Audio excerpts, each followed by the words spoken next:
好，现在有声音了吧？对，刚才把声音搞错了，卡吗？肯定不卡呀。对，卡是不会卡的，这个卡了，这个多丢人啊！好了，大家晚上好，我们又到了每周五晚上的直播时间。晚上好，晚上好，晚上好。这个大家周末快乐。什么机场？哪有机场？对，不要乱说啊，有些话不能乱说。好，我们开始今天的直播。两个故事。第一个故事呢是阿里改革1年，蔡崇信和马云都说了什么？还有戏吗？第二个故事，GPT5如果真的来了的话，可能会长什么样呢？咱们来猜一猜啊，这个还是一个挺好玩的事情。我今天也在付费群里问了一下，说这两个话题先讲哪个？因为呢，这个如果摆错顺序了，会没有人听的，对吧？这个顺序摆对了呢，就会有人来听，这个还是要去注意的。然后大家给我的建议是，先讲阿里这个啊，说这个比较八卦啊，大家会比较开心一点点。所以呢，我们就先拿阿里来八卦一下。好，我们开始讲第一个故事。大家好，欢迎收听老范讲故事。今天我们来讲一讲阿里改革1周年，蔡崇信和马云都说了些什么呢？因为这个他们分别，蔡崇信是接受了一个访谈啊，马云是发了一个帖子，都被很多人拿来解读了一下啊，咱们去看看他都在干什么了。4月3号，蔡崇信接受访谈，坦诚说阿里犯了错误，对吧？这个是坦诚的比较彻底。一般在大公司里是很少承认自己犯错的啊，他承认自己犯错误啊，承认说我们已经忘了谁才是真正的客户。到4月10号，阿里内网上出了一篇帖子，帖子的署名叫风清扬啊，这个是马云在阿里里边的魂号啊，阿里里边的每个人都是有一个外号的，都是从金庸小说里来的，所以呢叫风清扬是马云啊，这个原来的被干掉的这个张勇叫逍遥子啊，这个咱们要记住这两个就够了。马云写了一篇文章呢，叫“治改革治创新”啊，这个文章呢写的也还是，待会儿我们来看看他写了什么吧。真的是一个很特殊的日子啊！3月27号，去年2023年3月27号，大家还记得发生什么事了吗？突然就有人报道说，我在杭州看到马云了，对吧？因为马云在这个之前已经消失了很长时间，然后又过了一段时间，说他在国外啊，又在西班牙、在日本，在各个地方晃来晃去。然后呢，突然有人说我在杭州看见他了啊，这个是一个非常等于是在当时那一个时间点里头是一个很突然的事情。对吧？大家知道，咱们在2022年结束了疫情，应该在2023年初结束了疫情以后吧，我们说要重新刺激经济，刺激经济了以后呢，大家说马云敢不敢回来啊？马云回来了，这经济有戏；马云回不来的话，这个事儿没戏。结果3月27号他就出现了，哎，出现了以后，一开始还只是传说我在哪儿哪儿看见了啊，有人在车外面拍到他了啊，然后他去了什么什么学校啊，这是基本上到现在呢是马云重现杭州1周年稍微多那么几天的一个时间，对吧？这个是一个很关键的时间点。那么马云3月27号现身杭州之后，阿里3月28号就做了一个大的调整，叫1+6+N 的调整。这个呢是张勇最后的计划。张勇当时是阿里的董事会主席，就是真正的一把手。他说我们把阿里分拆掉然后呢一个是什么呢？阿里集团6个是阿里下面的各个子公司，N 呢就是更小一些子公司叫 N，对吧？这是阿里最后做的这么个事情。但是呢，这个事情最后并没有做成功2023年9月10号，张勇离开了阿里集团的董事会主席的这个位置，去了阿里云，说我以后就专门管阿里云了，那个董事会我不管了就不是集团的人了。2023年12月，张勇彻底离开了阿里云，他已经跟阿里没关系了，已经自己出去了这个就是到现在1年了，大家来说，哎，到底怎么回事？所以现在呢，很多人在讲说，你认了半天错，实际上还是在丢锅嘛，就是你说张勇你干的不好，对吧？我们回来给你收拾烂摊子来了，对吧？在干这样的一个事情。那么蔡崇信都说了点什么呢？蔡崇信说了，说这个淘宝货币化以后啊，才是阿里真正的起飞，对吧？阿里其实一开始做的时候不知道该咋挣钱，说我到底该找谁收钱呢？对吧？我在每个单子里抽钱呢，还是说找这个店家收钱呢，还是怎么弄呢？就是怎么弄左右手都不行啊，就没法挣到这个钱。后来说找到了一条路子可以挣钱了，怎么做啊？搜索和推荐广告啊，我在这儿有广告位，你呢平时上我这儿来卖东西，我不要你钱啊，但是你要想有广告了，你要想让别人看到你商品了，你得给钱，对吧？那么在2007年想出这招来，2008年淘宝的广告就在中国是第一了，怎么算在第一呢？2008年淘宝广告收入超过了当年的中央电视台，对吧？中央电视台是中国啊，大概是做广告做的最好的一家啊，淘宝已经超过它了。哎，但是到2008年的2月29号啊，这是个闰年啊，当时就出事了啊，当时的淘宝总经理叫孙谭宇，直接被拿下了啊，为什么呢？据说啊，因为现在从流传出来的消息，咱们只能是以阿里官方流传的消息为准了啊，就是马云要求要重视用户体验和服务质量，而孙谭宇呢要求重视平台的商业利益，就是我想多挣点钱啊。马云说不行，你不能多挣那么多钱，你一定要这个让用户觉得用的爽了。这个弄完了以后，他就被干掉了。孙谭宇离开阿里之后，成为了一位天使投资人。一扭头，他投了一个公司叫拼多多，对吧？然后拼多多就现在一路逆袭，对吧？在去年双11，股价或者叫市值吧，一度超越了阿里，也算是一个迟到的复仇吧。这是2008年的事情。然后呢，蔡崇信还讲了说这个我们忘记了我们真正的客户是谁啊？这个话讲的是什么意思？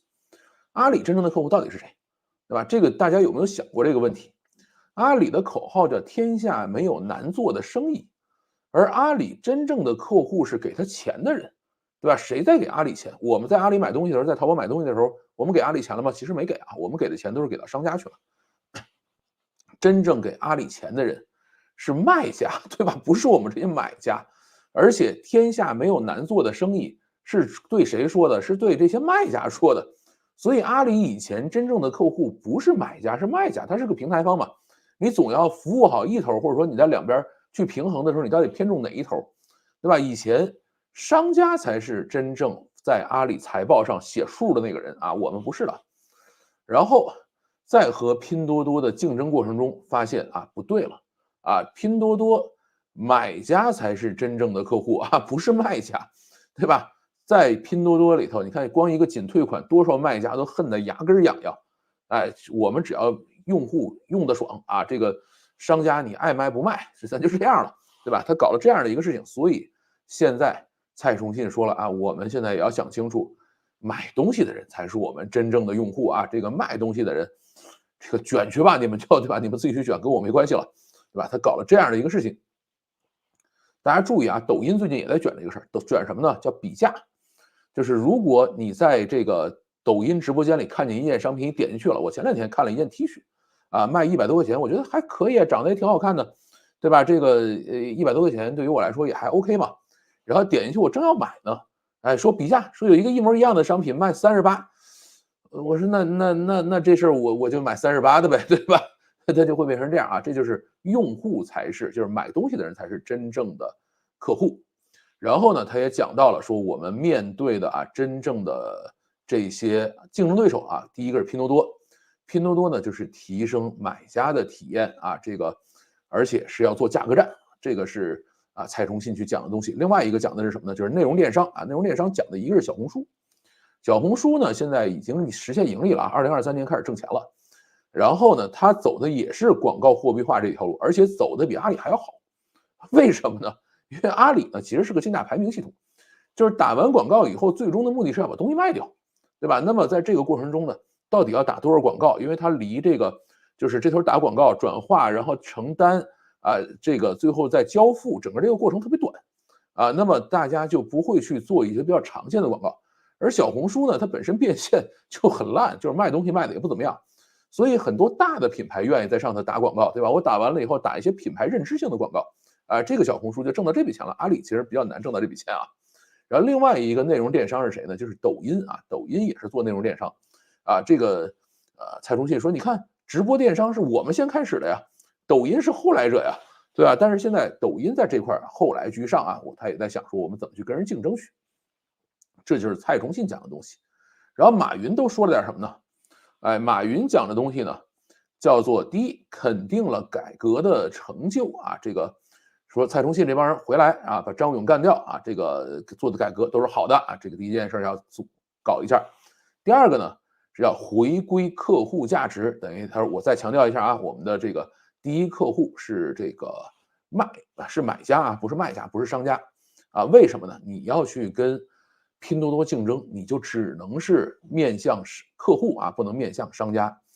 然后呢，要讲说直面问题与这个未来啊，他要去讲这样的一个话，什么意思？叫承认错误啊，以后还会犯啊，不是说我以前没犯过错误啊，这个从来不犯错，谁敢说我错了，你们就辱我了啊，不能讲这话，对吧？我以前经常犯错，以后我还会犯错啊，但是呢，他讲到我认识错误了呢，才能改啊，我如果不认识错误，那肯定永远改不了呗啊，这个讲了这样的一句话，然后呢是叫战略聚焦与业务调整啊，这个是马云讲的。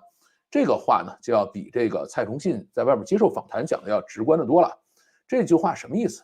裁员啊，对吧？什么叫战略聚焦？所有不是核心业务的东西都干掉嘛。啊，然后呢，什么叫业务调整？那么就是啊，有一些啊不是那么重要的业务，咱们是不是再动一动啊？所以还要裁员。然后年轻化和组织改革啊，这个是马云讲的，是什么意思？就是2023年很多阿里的一些老员工，其实阿里是这样，就是现在管阿里的人是原来的18罗汉啊，什么这些，就是真正的最老的一批元老。然后呢，中间这帮人没有了，然后再往下就是啊，比如更比较年轻的人在管，对吧？那么中间一些啊，甭管是他收购回来的人，还是说一些跟他们理念不是那么合的人啊，现在让该退休该下课就都下课了啊。这是待会儿我们再去讲哪些人走了。然后呢，要把握 AI 时代的机遇啊，这是马云在讲的东西。然后长远视角和改革的决心一定要有啊，这个是基本上总结大概马云讲的这些，然后讲了一些金句。马云呢还是比较喜欢讲金句的。这个你像蔡崇信讲了半天，就是我们忘记了谁是真正的客户，对吧？就一个金句。马云呢写了一段话，里头金句还是比较多的啊。第一个说有错误不可怕，没有人不犯错，真正可怕的是不知错、不认错、不改错。也不知道到底是阴阳谁呢啊，这是话啊。然后还讲了一个特别好玩的，说未来77年我们还会一路犯错啊，什么意思呢？这个马云原来讲说阿里是要做一家102年的企业，对吧？他已经做了25年了，说我们后边还剩77年，我们要接着做下去啊，所以讲我们后边77年还会犯。然后呢，说阿里会变，阿里会改，所有伟大的公司都是诞生在冬天里。但是这个呢，不是在这一次的话里出的啊，这是在去年双11，拼多多的股价短暂的超越阿里的时候，马云在内部发的帖子写的这么一句话啊。然后啊，这一年最核心的变化不是去追赶 KPI，而是认清自己，重回客户价值轨道啊，这也是马云这次的这个叫做金句。然后我们向大公司并开刀，阿里重新回归效率至上、市场至上，变得简单和敏捷。其实对于大公司来说，这是非常难啊，这基本上不太可能。新管理层啊，直面问题，直面未来，相信年轻人，对年轻团队充分授权，对于我们要什么不要什么，做出果断清晰的取舍，对吧？实际上，为什么整一堆年轻人上来，该砍砍呗？你一上来说，哎呀，这个我们做了好多年了呀，这个年轻人不惦记这事儿啊，这个你做的时候我也没看见，干掉，对吧？所以要干这样的一个事情，然后再往后，重要的不是今天要赶上谁，而是想一想明天的电商应该如何提升消费体验。我觉得这个呢，是真正体现出马云水平的地方来，对吧？你不能说，拼多多厉害了啊，我要跟拼多多干一仗啊，这个，叫做抖音厉害了，我要跟抖音干一仗啊，不能干这个事儿。当然，最后马云干的事情还是这么个事情啊，但是话还是说的比较漂亮的啊。然后3-5年的时间跨度，对于互联网领域而言，犹如一个世纪之久，足以发生翻天覆地的变化。AI 时代刚刚到来，一切才刚开始，我们正当其时啊！这个是讲的 AI 的部分。阿里在整个 AI 这一块，现在在国内应该算是跑到最靠前的一个啊。然后改革与创新之路从来不会掌声相伴，因为改的是我们最讨厌最喜欢的坏习惯，革的是既得利益啊。这句话呢，我觉得真的是应该很多人把它写一相框里把它裱起来，改革改革，对吧？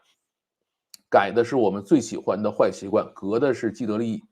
但是呢，这个不知道现在好像咱们也不再提改革的事情了。跟大家再分享一个原来西奥多·罗斯福讲的改革的事情吧。他当时也是必须要改革，但是呢，他当时讲的话叫改革是避免革命的唯一出路，对吧？你如果不想革命，就必须改革啊。这是西奥多·罗斯福，就是老罗斯福啊，就是一战的时候那个罗斯福他讲最后一句叫永远挑战自己，不断的做别人不敢做、别人不想做、别人没有做过的事情这个呢就看得出来马云的一个格局了。这是蔡崇信跟马云分别都讲了什么。那么咱们再讲一讲前面张勇留下的那个1+6+N到底最后怎么样了。因为1+6+N完了以后，我还专门录了一条视频来跟大家分析，说到底是怎么回事。当时我记得很清楚我想的是说马云你回来，对吧？这个前面这个支付宝给你剥离了，然后呢这么长时间你委屈也受了，回来以后呢给钱给的是什么钱？就是让阿里集团的下边各分子公司去上市你可以去割韭菜，拿股民的钱去补给你马云当时讲了这样的一个话。我到现在为止觉得呢，当时也没讲错，就是他们做1+6+N的时候确实是这么惦记的，对吧？但是最后并没有做成。1代表的是阿里集团，6呢代表的是6个阿里云、淘天就是淘宝和天猫本地生活，然后是阿里国际，这个菜鸟、大文娱一共是6个。1+6，N 呢是其他周边业务，盒马、银泰百货银泰商业，这个高新零售、阿里健康等等，这些都算 N 里头1+6+N，实际上是一个分肥方案，就分头上市其实相对于现在股市上这些公司，以及2023年重新上市爬上股市的这些公司来说，这1+6+N都是优质资产，对吧？你如果真上去了，可能没准还好一点，那么可以吸引社会和股民的资金，解决阿里自己的问题这就是1+6+N的一个核心本质。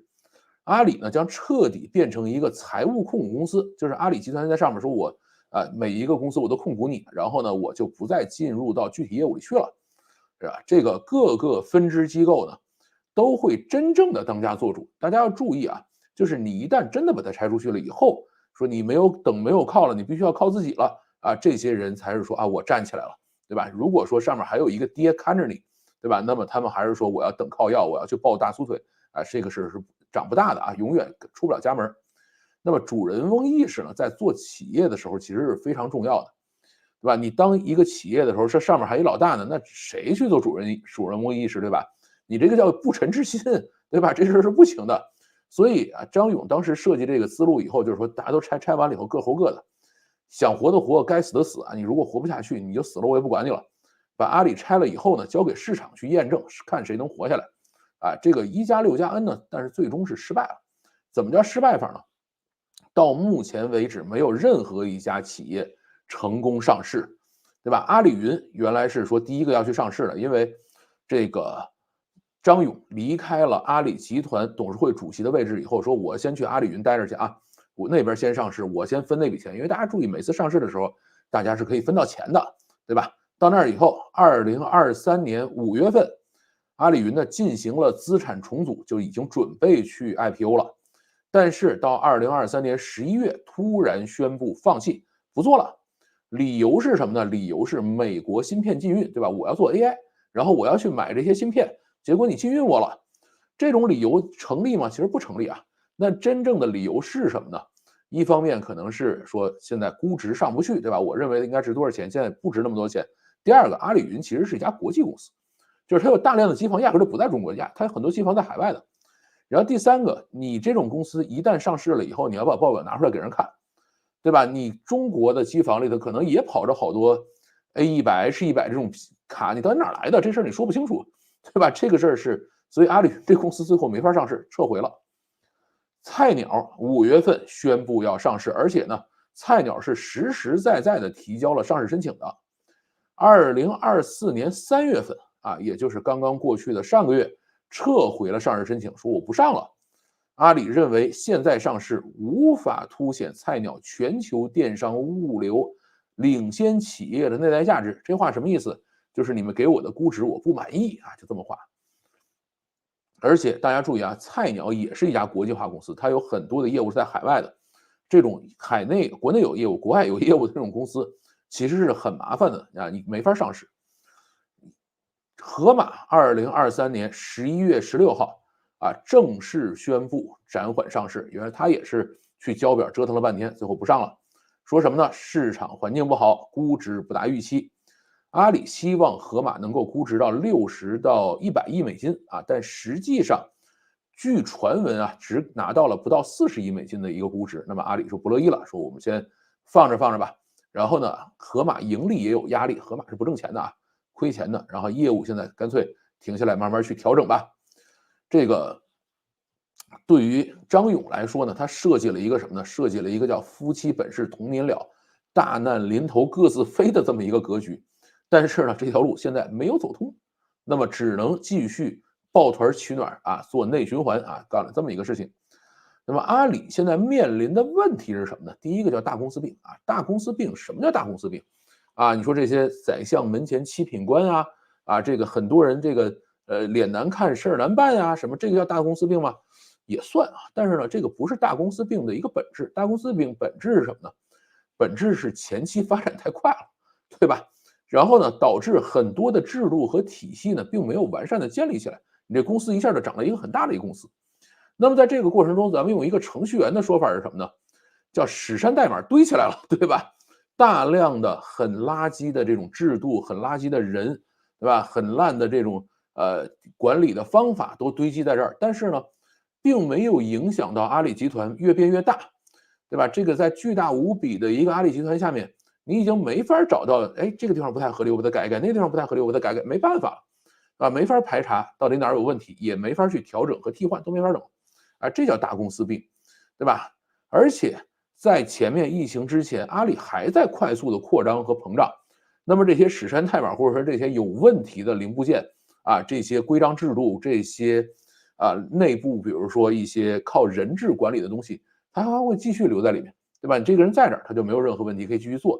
啊，他可能比如说贪污了，或者说做了一些事情不是那么合适，但是他让这个系统继续往前转了，对吧？就是这样的一个状态。你说你把这些有问题的人都干掉啊，那这个系统可能就不转了，就崩掉了啊。这个事儿呢，现在是叫大公司病。大公司病的一个比较典型的问题是什么呢？就是你是没有办法去快速的应对各种问题的啊，因为你所有的东西都不是规章制度，都不是一个建立在有弹性的规则上的。对吧？而是什么呢？而是说，我们靠经验啊，我这个事情我见过，我会处理啊，没见过的我得想想啊，甚至说我还得去问问这事该咋办啊，他是这样来搞的。那么张勇这种 CFO 出身的 CEO 呢，也没有那么大的能力去把底层架构都改一改啊。这个张勇原来是 CFO，原来盛大的 CFO，这个 CFO 最擅长的事情是什么？大家有没有想过？CFO 最擅长的事情是看数字、调数字。对吧？然后各种这个制度啊什么这个他会改这个东西，但是你说让 CFO 真正去理解底层业务逻辑，并且重新去规划和调整、进行梳理这个事儿，其实不是 CFO 爱干的事情啊，这个是早期创始人能干的事情，CFO 干不了这事儿。而且大家注意啊，一般的公司到什么时候会有 CFO 啊？我曾经见过那种仨人的公司，创业公司说，哎，这是我们 CFO，我说你快别乱说了啊，这个你仨人公司要个屁 CFO，对吧？CFO 是只有到公司要并购的时候、要上市的时候才会有 CFO 啊。你一个几个人、十几个人的公司是不需要的，你可以有财务总监啊，有财务主管，对吧？但是你不能有 CFO，那个根本不是干这个事儿的啊。那么咱们现在有很多 CFO 出来的这些这个叫做 CEO 啊，CFO 出来的这种公司的老大谁呢？比如周受资啊，就是一个 CFO 出身，他原来小米 CFO 嘛。然后蔡崇信其实原来也是 CFO 啊，蔡崇信原来阿里 CFO。都是 CFO 出身，那么为什么 CFO 出身的人这么多呢 ？CFO 的手段是什么 ？CFO 的手段通常是投资、调整预算、裁员，对吧？因为他看到的都是数字嘛，就是这块业务数字够了，那块数字不够了，然后我把哪个数字调高一点，哪个数字调低一点，你们需要背更多的业绩，你需要背更少的业绩，对吧？然后我们在哪一块的投资上增强一些，谁的预算给多一点，给少一点，对吧？你的员工多了少了，他就干这种事情，这是 CFO 最爱干的事情。也是他们最擅长的事情啊！你说，哎，这个业务到底怎么回事？你把它理解透了啊，怎么再想出一个新的业务花招来？这事儿 CFO 干不了啊。那么大企业为什么喜欢用 CFO 出身的人来当家人呢？很简单啊，达到一定层级之上的那种大企业，它是很多层的嘛。那么你去了解底层细节，其实已经超越了人类的这个能力极限，对吧？你对于阿里这样的集团来说，你找一上面的 CFO 下来，来你看看，所有的环节都是怎么定的，然后每一个环节为什么定成这样，然后这个有哪些好处，有哪些坏处，然后应该怎么去调整，你搞不定这事儿啊，这个层级太多了，然后里头的业务太复杂了，所以呢，你去调整上层建筑，我在这儿多给你点钱，那边少给你点钱，我这次这个鼓励一下这个业务啊，那次打击一下那个业务啊，搞这样的事情。他下了这些政策以后干嘛呢？让底层自适应啊，我今天要去发展 AI 了啊，然后我明天我要去把生鲜电商要怎么处理一下，要缩减一下预算。那么底下这些干活的人说，哎预算变了，我们去调整一下自己的战略啊，这一般就是大厂的玩法，就是上面 CFO 是可以指挥大厂运作的啊。那么阿里呢，其实很难跟上快节奏变化的这个市场。特别像拼多多、抖音、小红书这样的新的竞争对手出来以后，阿里是跟不上它的节奏的，对吧？阿里的状态是什么呢？就是说，我就有这么大一坨人啊，然后这个事情为什么这样做，我也不知道啊，反正原来就这么一直干下来了啊。那么有了新的变化以后，我们看看是不是追一追啊？干从来追不上啊，就是所有大厂想去追创业企业，这个永远没有追上的时候，很少很少啊。就是我们见过互联网圈子里头追上的也不是完全没有，有一个谁呢？微信。对吧？微信是在别人做了很多的什么米聊啊，做了这种手机 IM 以后啊，然后呢，我们去搞一个微信吧，那是以这个马化腾亲自拍板，对吧？直接牺牲到手 Q，举公司之力，然后不成功变成人啊，有了微信。正常情况下，一个大公司想在局部业务上去追赶小公司，基本上是不可能的啊。为什么？因为它里头虽然没有这么完善的规章制度，但还是有，对吧？而且每一个人呢，还会利用这些规章制度来保护自己手里的既得利益。规定就是这样规定的呀，以前就是这么干的呀，出了问题你负责任吗？对吧？他会跟你讲这个事情。那么讲了这个事情以后呢，实际上保护的都是自己的利益。阿里的业务呢，还有一个比较麻烦的东西是什么呢？阿里的业务没有边界，对吧？你说阿里你不干什么，对吧？你有没有想过这个问题？阿里没有不干的事儿，阿里啥都干，对吧？那么你既然啥都干呢，就必须要跟全世界战斗，因为所有人都是你竞争对手，你没有哪些事儿你不干的，对吧？这个在这样的一个情况下，那么阿里的这个资本就会渗透到所有行业里去，而且呢，阿里还有一个比较神奇的地方在哪儿？就是你比如说腾讯投资的公司、阿里投资的公司、百度投资的公司，我都讲过，对吧？包括字节投资的公司，这个像我们以前叫雷系公司，就是猎豹是雷军系公司，对吧？是雷军和小米投的啊，雷军和金山投的，我们不是小米投的。那么在这样的情况下，这个阿里系对于下边这个被投公司、被收购公司的这个感染力是很强的，因为阿里自己讲各种文化，讲什么这种东西，也找了一帮人去研究了半天，对吧？这个腾讯像我们以前在猎豹的时候，腾讯也是我们股东，然后呢，腾讯只来过一次，就是我有一次就记得是腾讯派了2个人来给我们做咨询，说我来看看你们公司的这什么业务怎么样，然后给我做咨询。然后呢，他就挨着个访谈嘛，然后做了一次访谈，访谈完了也就没有任何动静了啊，就没有任何变化。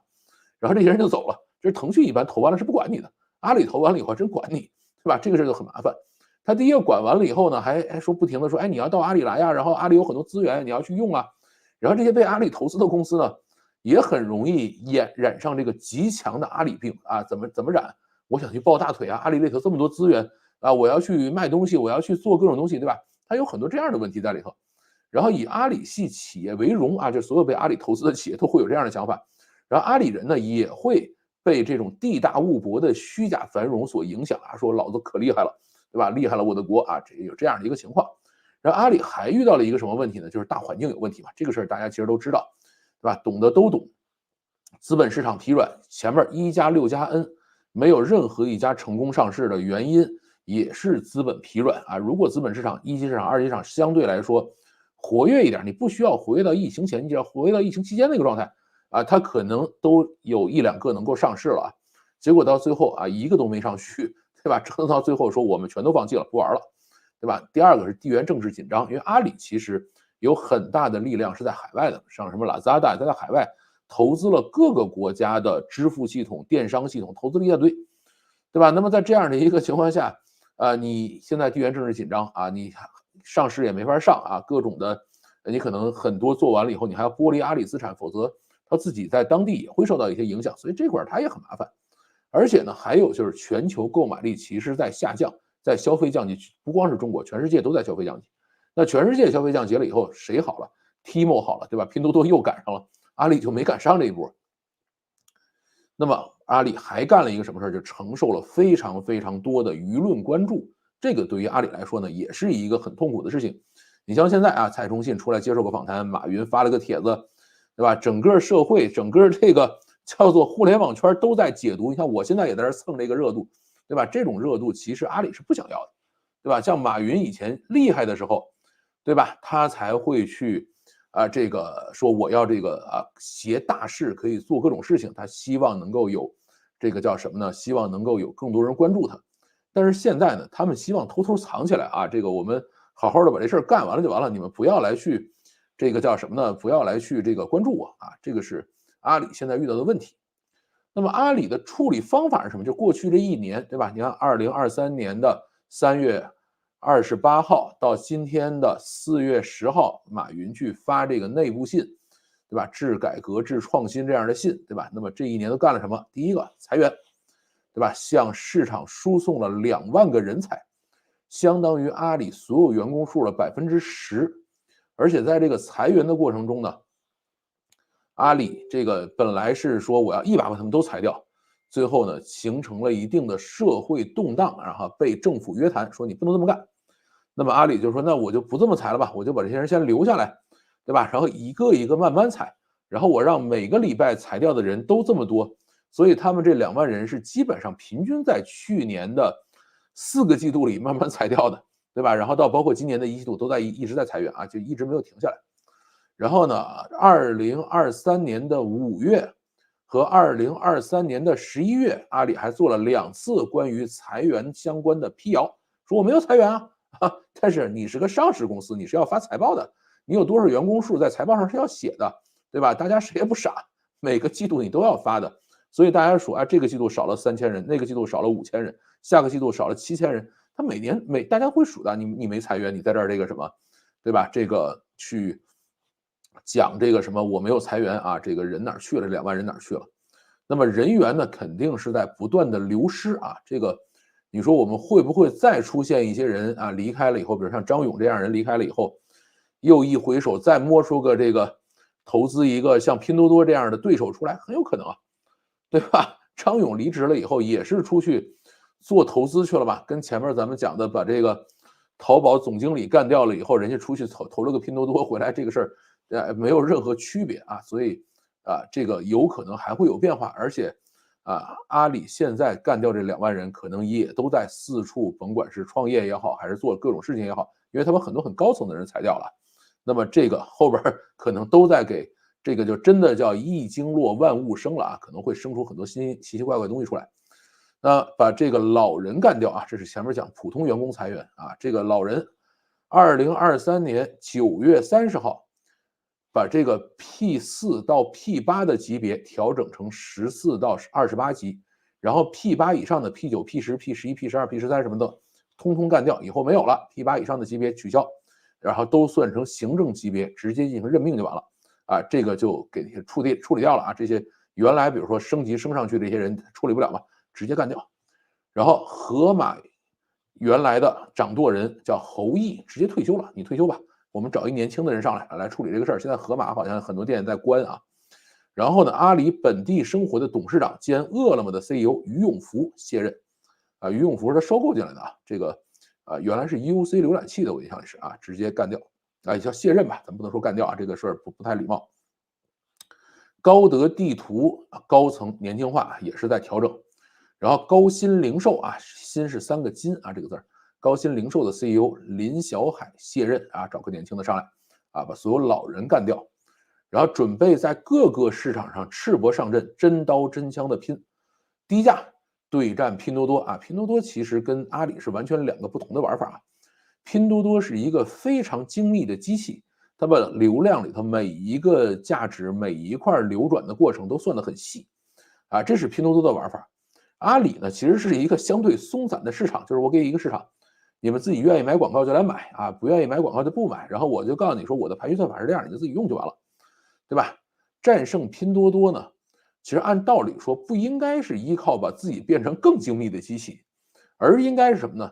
依靠完善的市场机制，消除一些市场的弊端，扩大市场规模，应该这么去干掉，对吧？就像这个国外的很多的这种号称自由市场经济的人，对吧？看着中国这样的一个奇大的市场，他们才处理的方式就是这样的啊，我不跟你去拼谁更卷啊，我拼的是说我们更开放啊，我们更规范，拼这个东西啊。但是现在呢，阿里估计是要跟拼多多拼一场这个谁更精巧，谁可以把利润算得更细这样的一个事情啊。这个呢，其实阿里跟拼多多的竞争是这种就是典型的叫计划经济跟市场经济的竞争，就是阿里实际上是个市场经济，拼多多是一个非常精巧的计划经济，而且计划的非常完善的一个公司。然后内容电商、直播电商要直接对战抖音，但是呢，对战抖音其实是挺难的啊。抖音呢是一个完全高频打低频的战法，因为抖音是娱乐应用，就是你可以一天坐在这儿刷2小时抖音，甚至更长的时间抖音都没毛病。但是你不能在这儿一天刷2小时淘宝吧，或者一天刷10个小时淘宝，这不是疯了吗？对吧？这个事儿是肯定没戏的啊。啊，应该是什么呢？应该是说这个看看能不能依靠反垄断啊，撬开抖音的墙啊，对吧？在抖音里头卖淘宝的东西啊，应该干这样的一个事儿。但是呢，说不，我们要去跟抖音啊真刀真枪的拼一把啊，这是现在阿里要干的事情。然后短剧发力，说拿多少个亿出来，100个亿吧，奖励短剧，然后要再去面对抖音和快手，对吧？要搞这样的一个事情。但是大家相信，电商平台做短剧啊，是绝对不忍直视啊，对吧？本来就是一个很 low 的东西，然后你还在里头植入大量广告，这玩意儿看啥呀？对吧？那么阿里现在选择的路依然是什么呢？依然是我什么都做，而且每一样都要比别人好的一个路子，对吧？是走的是超级学霸路线。那么新的战场上啊，阿里做的其实还可以啊，因为 AIGC 就是 AI 大模型这一块，阿里云呢算是最强的，现在全国有1半以上的 AI 大模型都跑在阿里云上。然后啊，国内跑得最好的所有的 AI 大模型的公司，阿里都投资了，投完资以后说你就到阿里云上来烧吧，啊，搞了这样的一个事情。然后 AI 电商也是马云也好，蔡崇信也好，都去提了说我们要去做这个东西，对吧？通义千问我最近其实在用啊，用的还是很爽的。这个国内的这些大模型里头，通义千问算好用的 ，Kimi 也很好用啊，但是 Kimi 经常是会不让你用啊，就因为为什么？就是他刚用 Kimi 的人太多了，现在不让你用了，对吧？会有这样的情况。但通义千问真的是好使，而且通义千问有大量结合电商场景的这些小的这个应用在里头给你用啊。这个你比如说我要去写个文案啊，画个图啊，什么做这个东西做得非常好。大家看看其他的这种大公司是怎么走出低谷的啊？咱们举一个别的案例啊，因为有好多没走出来的啊。咱们比如说微软，微软是怎么走出低谷的？微软，你说中间有低谷吗？肯定有，对吧？虽然中间这段时间它也很挣钱，啊，也很大，对吧？但是呢，它跟什么谷歌呀，跟其他的这些比起来，苹果啊，跟什么 Facebook，跟这些比起来，它肯定属于不那么性感的，对吧？它有大量人员流失，很多人被挖走，一些人出去创业，对吧？像李开复就是从微软去的谷歌嘛，对吧？这个微软是怎么走过来的啊？第一个坚守本心，我自己该做的东西我做好。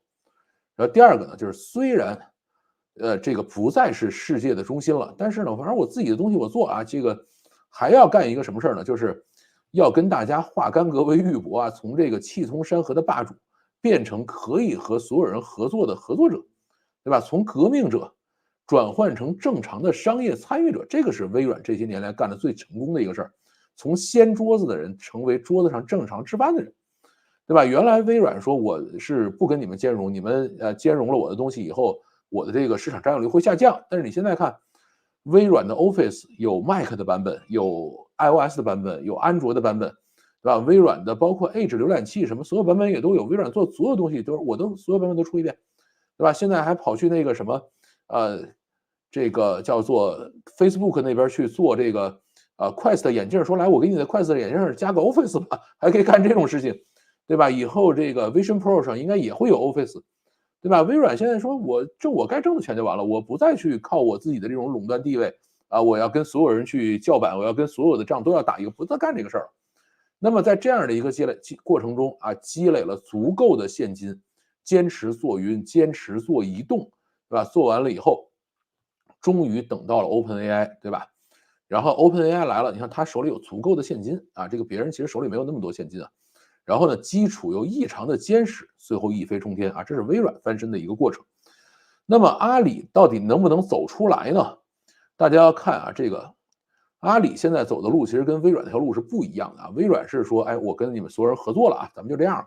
阿里现在是捏紧拳头，在每一条战线上要战胜每一个敌人，是这样的一条路，对吧？而且在大环境上呢，阿里已经难以影响。以前在这个马云被这个流放之前，他还是可以影响一定的商业环境、影响舆论的，现在已经不行了。对吧？那么它也只能随波逐流，所以阿里的未来，我觉得呢，我们还要再看啊，到底会变成什么样，这个真不好说这个事儿。所以我其实并不是那么看好啊，他这种握起拳头来，要在每一条战线上战胜每一个敌人的这种做法，对吧？我更喜欢像这个张勇那种1+6+N，我把你们都撒到市场上去，然后呢，谁能活下来谁死掉，你们各安天命，对吧？这个其实是 CFO 比较惯用的一个手段啊，我只管制定标准，谁死谁活是你们自己努力的，跟我没关系，对吧？但是马云说不啊，我要自己来控制所有的这一切啊，最后到底能不能走出来，咱们去看。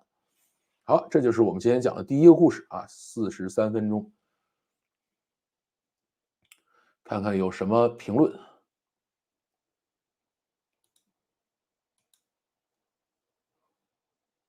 请问老范，你觉得雷军发展下去会步马云的后尘吗？应该不太会。马云有一段时间是捧得非常高了啊，雷军其实还是比较冷静的。这种工程师出身的人跟这种英语老师出身的人还是不一样的。有机会想听你聊聊英特尔，还有机会咸鱼翻身吗？这个我因为对他们确实不是那么了解啊，回头我可以去研究一下。如果我能研究明白，或者说自己有点想法再去聊啊。如果研究不明白就不聊了。我知道他们又做了新的芯片出来，但是呢，这个东西到底有多大的用途，或者是有多少人会采用，这个不好说，还要看卖的怎么样。晚上好，晚上好，来看直播没声音啊，这个已经有声音了。好，我们再看啊。周末晚上好啊，对，晚上好，大兴机场，对，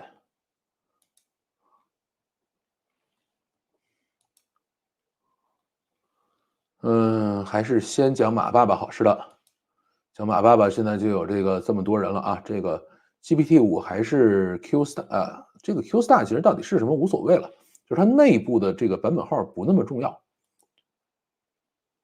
总算来了，赶上了啊！你好，你好，不要叫范总，现在我也是一个这个跟大家聊天的一个人啊，以后就不能晚上看直播了，为啥呀？淘宝很难再翻身，每个时代有每个时代的枭雄，打败抖音的一定不是第二个抖音，更别提淘宝了，这个我倒是同意啊，一定会有新的模式出来。挽救淘宝的会是支付宝，这个支付宝现在已经这个姓国了啊，这个跟他们没关系了。所以你看1+6+N里头是没有支付宝的，取花名是马云的金庸武侠情节偏好，说是为了取消传统这总那总的这个层级观念。可是谁有资格取风清扬、逍遥子这么牛逼称号？懂的都懂啊，这些花名就像网络笔名，反倒增加了认知冗余啊。这个不好说吧？我记得以前在一个台湾公司，我第一次上台湾公司上班，然后呢，他们要求我们每个人起个英文名。后来我说为什么要起英文名啊？他说你看叫这总那总的也不太好，啊，叫这先生那先生呢，也显得比较生分，所以呢，我们都用英文名啊，互相称呼起来比较这个亲切一点。然后呢，这个我们就起了，起完了以后呢，也确实用着还可以。后来去了一家中国公司，然后就讲了这个事情，然后他们就嘲笑我说你看看，你要起个英文名啊，比如说你叫约翰，说约翰，咱们去吃炸酱面啊，你就会觉得很出戏啊。这个因为中国有好多这个事情还是比较中国特色的，你跟一个英文名连在一起会比较奇怪。但是这个事儿呢，我觉得名字这个事情是一个相互称呼嘛，大家只要自己觉得不别扭啊，这个不去影响沟通，就没什么大问题。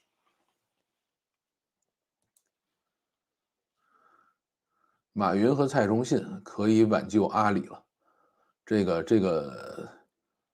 个挽救包里的意思啊，阿里这什么意思啊？写的繁体字嘛，繁体，但是因为我不太懂繁体字啊，所以翻过去以后有可能会有异议。张勇很勤奋啊，接管本地生活后，每周都去上海饿了么开会。可是这样的这老板自己根本不点外卖吧？下属帮他点的也是人均过100的，啊，外卖实际人均不超30，本地生活只是阿里版图的一部分。可是外卖几乎是美团的命根子，怎么玩？是这样。这个，所以我说你让这个 CFO 去管这个具体业务，这个事儿是没法弄的，他就会看报表，然后调也是调报表，啊，改革是不可能的。马云也就是摆姿态喊喊口号，主要是出售资产不被控制或者少控制，哎，这个就没法说了。但是人家还是砍了嘛，砍的还是很好的嘛。阿里确实跟不上时代了啊，最大市值最高的企业，肯定几乎都是面向消费者，而不是企业。很多人性弱点的玩法被拼多多玩得很溜啊，游戏贪便宜、抱团游戏啊、分享嘚瑟、互助啊、精细商家运营、原子级消费者偏好投机等等啊，阿里完败是这样。阿里心里慌得很啊，腾讯是啊生长投资共赢啊，阿里靠收购和强力整合，以阿里价值观和管理方式，一切服务于电商流量啊，被收购的企业都是疯狂压榨流量，不是被搞死就是半死不活啊。这个阿里是真的惦记整合，腾讯就是你收完了以后他也不太管你，就是像我们以前是被腾讯投资的，然后呢，网易投了也不太管啊，因为我后来在一个游戏公司也是被网易投资过，这个叫什么阿里是每一次进来都惦记把你整合好啊，这个就很麻烦，这个是非常非常麻烦的。但是腾讯现在也很麻烦，腾讯现在是我昨天还看了一篇文章，叫“1、2、3木头人”啊，腾讯又该开枪了。什么意思呢？就是腾讯每过一段时间会把他那个投资公司的股票拿出来派送，对吧？现在想这回该派谁了啊？现在一堆人在这个等着腾讯爸爸马爸爸，另外一位马爸爸等着他开枪呢。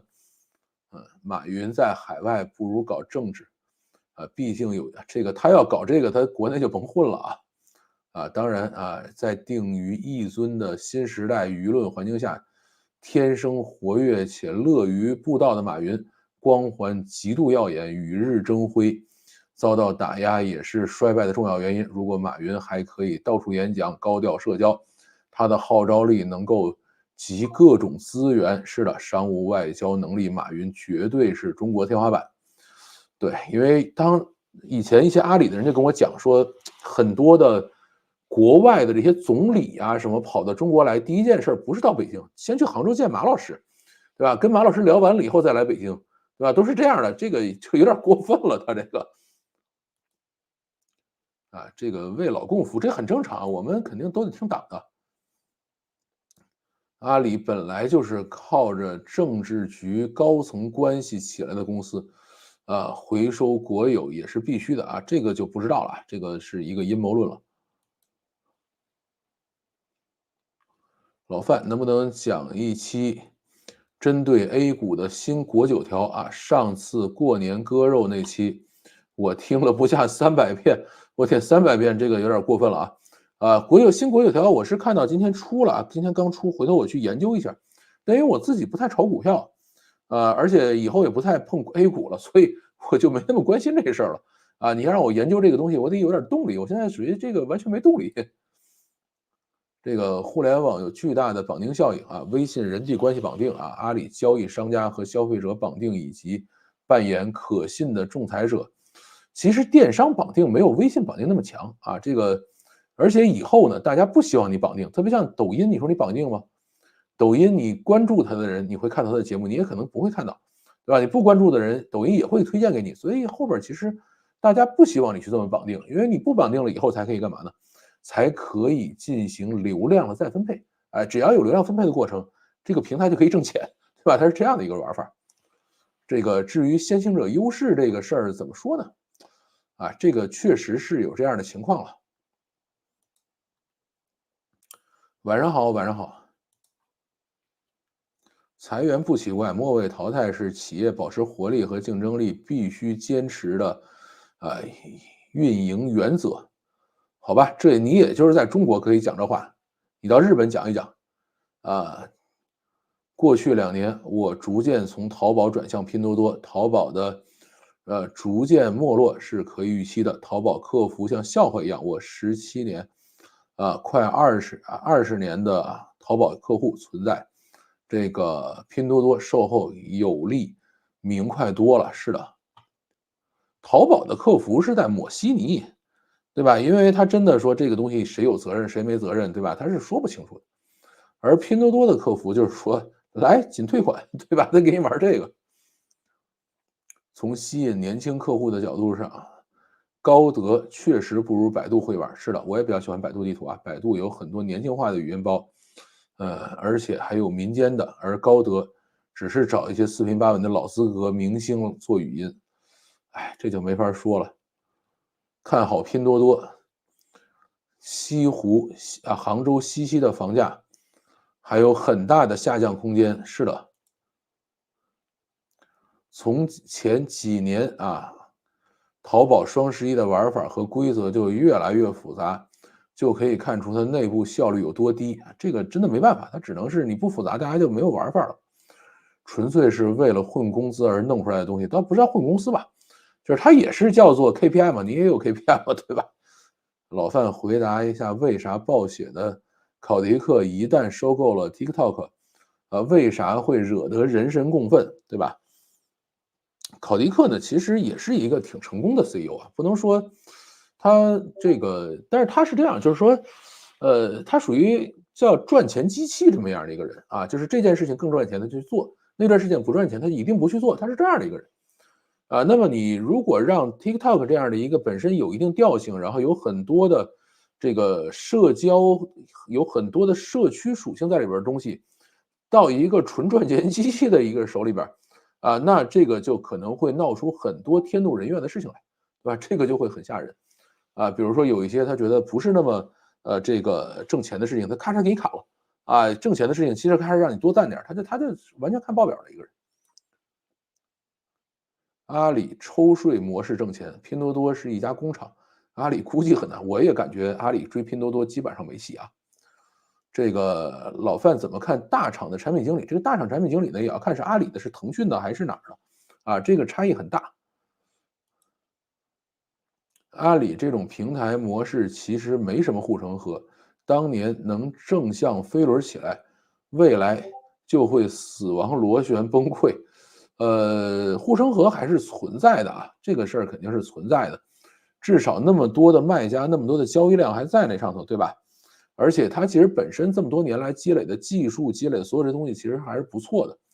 但是呢，这个如果找不到新的出路，找不到新的方式去在自己的这个路径的话，就没戏啊，这个事儿是肯定的。短视频确实是流量密码，支付宝、美团、拼多多什么鬼平台都特意开辟了短视频频道，一级入口加红点加这个看视频领钱。其实一是一，二是二，强迫症患者啊，无感的老百姓不在乎。好看的有钱就刷，估计留存效果不错啊。各个和短视频不相干的厂商都不舍得拿掉啊。这个事儿，其实你不要这么想他们。我今天看到这个YouTube，比如说吧，你在 YouTube 上看一个视频的时候，原来 YouTube 这个视频右边这一块呢是这个推荐，对吧？它会推荐你看几个视频。今天我发现改版了，改成什么呢？这个推荐上面是 Short，就是 YouTube Short，然后在下面才是推荐，这多了一块，就是 YouTube 也在更多的给 Short 留空间，对吧？现在 TikTok 在美国到底玩得下去玩不下去不好说，因为呢，现在甭管从张一鸣、从周受资，从目前的表态来看呢，应该是只退不卖啊，就是你给我封死了我就退啊，我就坚决不卖，一定是这样的一个玩法。那么大家都希望能够更多的吸引 TikTok 的创作者和 TikTok 内容回来。然后现在 Twitter 也是这样 ，Twitter 现在原来最右边一栏是那个叫时事趋势，对吧？你是在哪个节点上去的，他就告诉你说你这个地方有些什么样的新热点。今天我上去一看，好，全变直播了，对吧？都是这个。然后你在 Twitter 的这个为你推荐里头去看，每一条 Twitter 恨不得都有短视频。对吧？没有短视频的那个 Twitter，人家压根不推给你，对吧？所以大家现在都在往短视频这块走，这个没办法，不光是中国人啊，那你说现在出来以后有没有人觉得，哎，美国人你怎么可以抄 TikTok 呢？对吧？你要脸不？这个有没有人出来讲这个？对吧？这个 Facebook、YouTube，你们怎么可以去抄袭那个 TikTok 呢？太不要脸了！微软云的逆袭确实也够传奇，以前在亚马逊和谷歌云的压制下。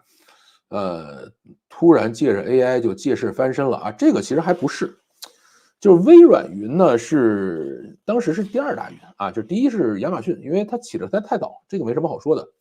然后呢，微软是第二，微软这第二云是怎么做出来的？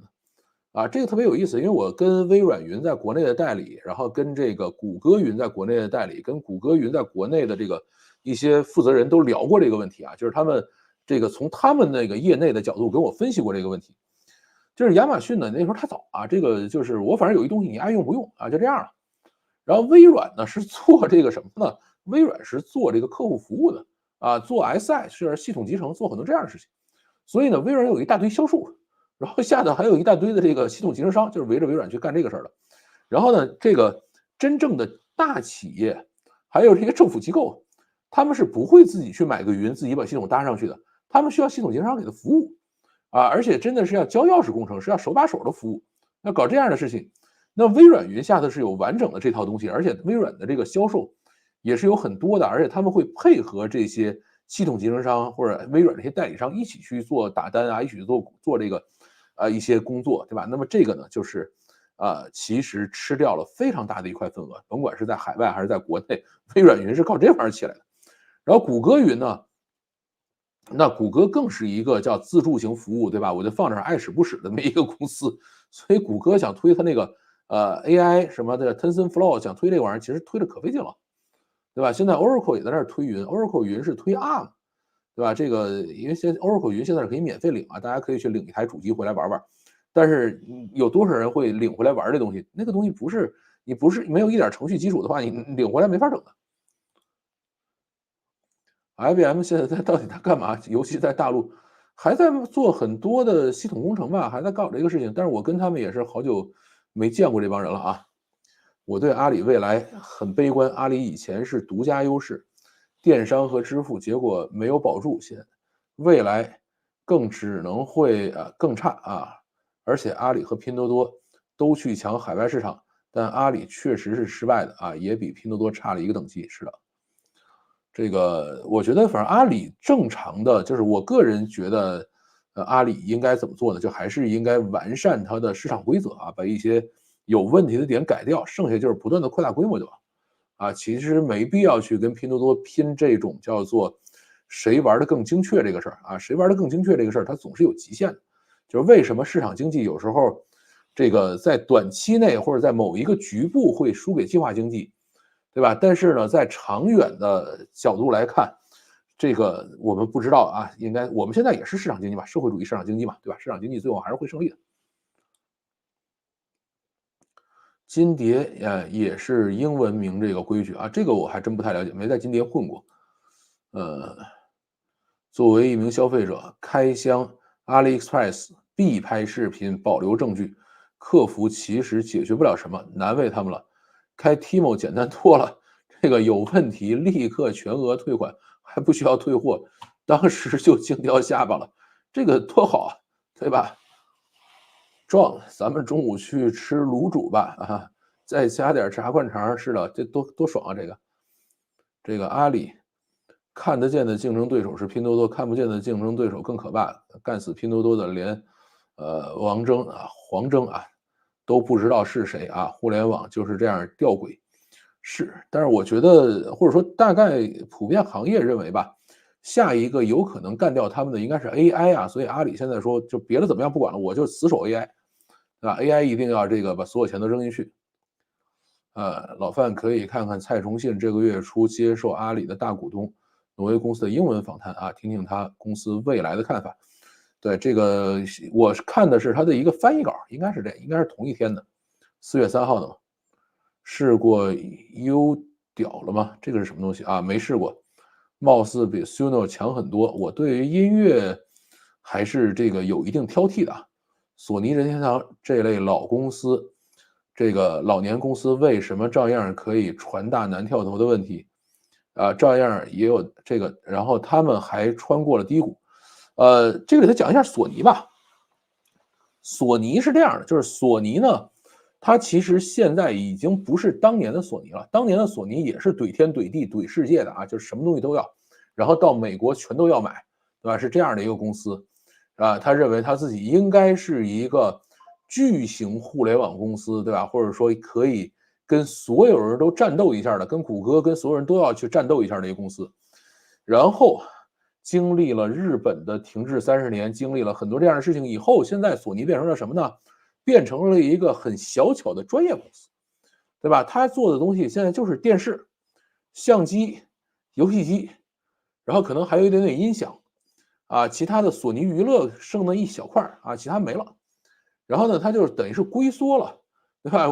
我不再跟你们每一个人竞争了啊，我把自己能做好的做好，然后其他的你们美国人去玩吧，我不玩了，对吧？他搞了这么样一个事情。至于任天堂呢，其实一直就没长大过，对吧？他一直就这么慢慢悠悠、慢慢悠悠往上蹭，从来都没有变成一个很大型的公司。我更好奇当年支付宝是怎么说服国有银行开通快捷支付的，这可是支付宝起家的根本。其实不是快捷支付，大家要想清楚。当时，因为我还去过银联啊，因为银联当时也想干这个事儿，后来银联没干成。为什么呢？就是银联推整个的这些东西，就是因为银联实际上是一个国家机构嘛，啊，它就自己也是一堆公文，然后效率也没那么高。然后支付宝呢？也是四处去推，推的时候呢，它其实接的是银联的接口啊，一开始接的银联的接口，接完了以后，这个它就可以进行这样的这种支付了，啊，这个是银行做的，不是支付宝做的，啊，然后银联在里头其实也起了很大的作用。支付宝真正干的是什么？是两件事啊，第一个呢叫小额支付，啊，第二个呢叫做信用担保支付啊，这个是支付宝真正干的活。这个小额支付是什么意思？你要知道，在银行每支付一笔钱，它的成本是很高的。你如果说，哎，我今天支付2分钱，明天支付5块钱，后天支付10块钱，银行会亏死的。对，但是这个事儿在支付宝就搞定了。支付宝做这个支付其实是做的非常不规范的。什么意思？就钱实际上在支付宝账上没动，我只是把两边数改了一下，对吧？看了这样的一个东西，就是它本身，支付宝内部的这个转账的这个成本要比银行转账要低很多，啊，这是支付宝干的一个事儿。然后另外一个干的事儿是什么呢？就是这个中间担保账户，就是说，哎，我买你一件东西，然后呢，我要确认收货，你才能收着钱。但这个钱呢，我要先放到这个支付宝里去，你才给我发货啊。这个事儿是他发明的，还是做的相当不错的。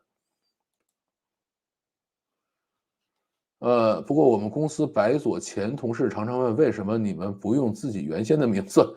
好吧，这个是在美国吗？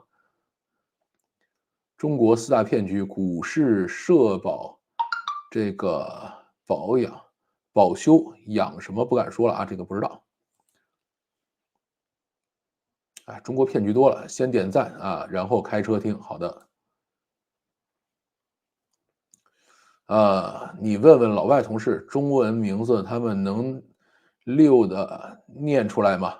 叫 Peter John 多顺口啊，是这样的。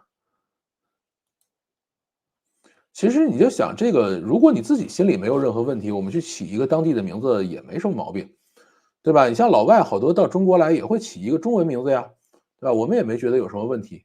啊，一年没有在淘宝买东西了啊，我也基本上不怎么在淘宝买，我现在买东西可能抖音买一些，然后这个拼多多买一些。这个老范讲日本程序员啊，还是不错的，感觉可以更深入的讲讲。这个我自己毕竟不是在日本啊，然后这个更深入的其实了解的并没有那么多。老范能讲讲数据产品经理不？工作内容、主要职责，谢谢。这个各个公司的要求是不一样的，有些的数据产品经理是这个真不好说啊，这个你要看不同的公司要求是什么，这个我也不太确定他们具体要你干嘛。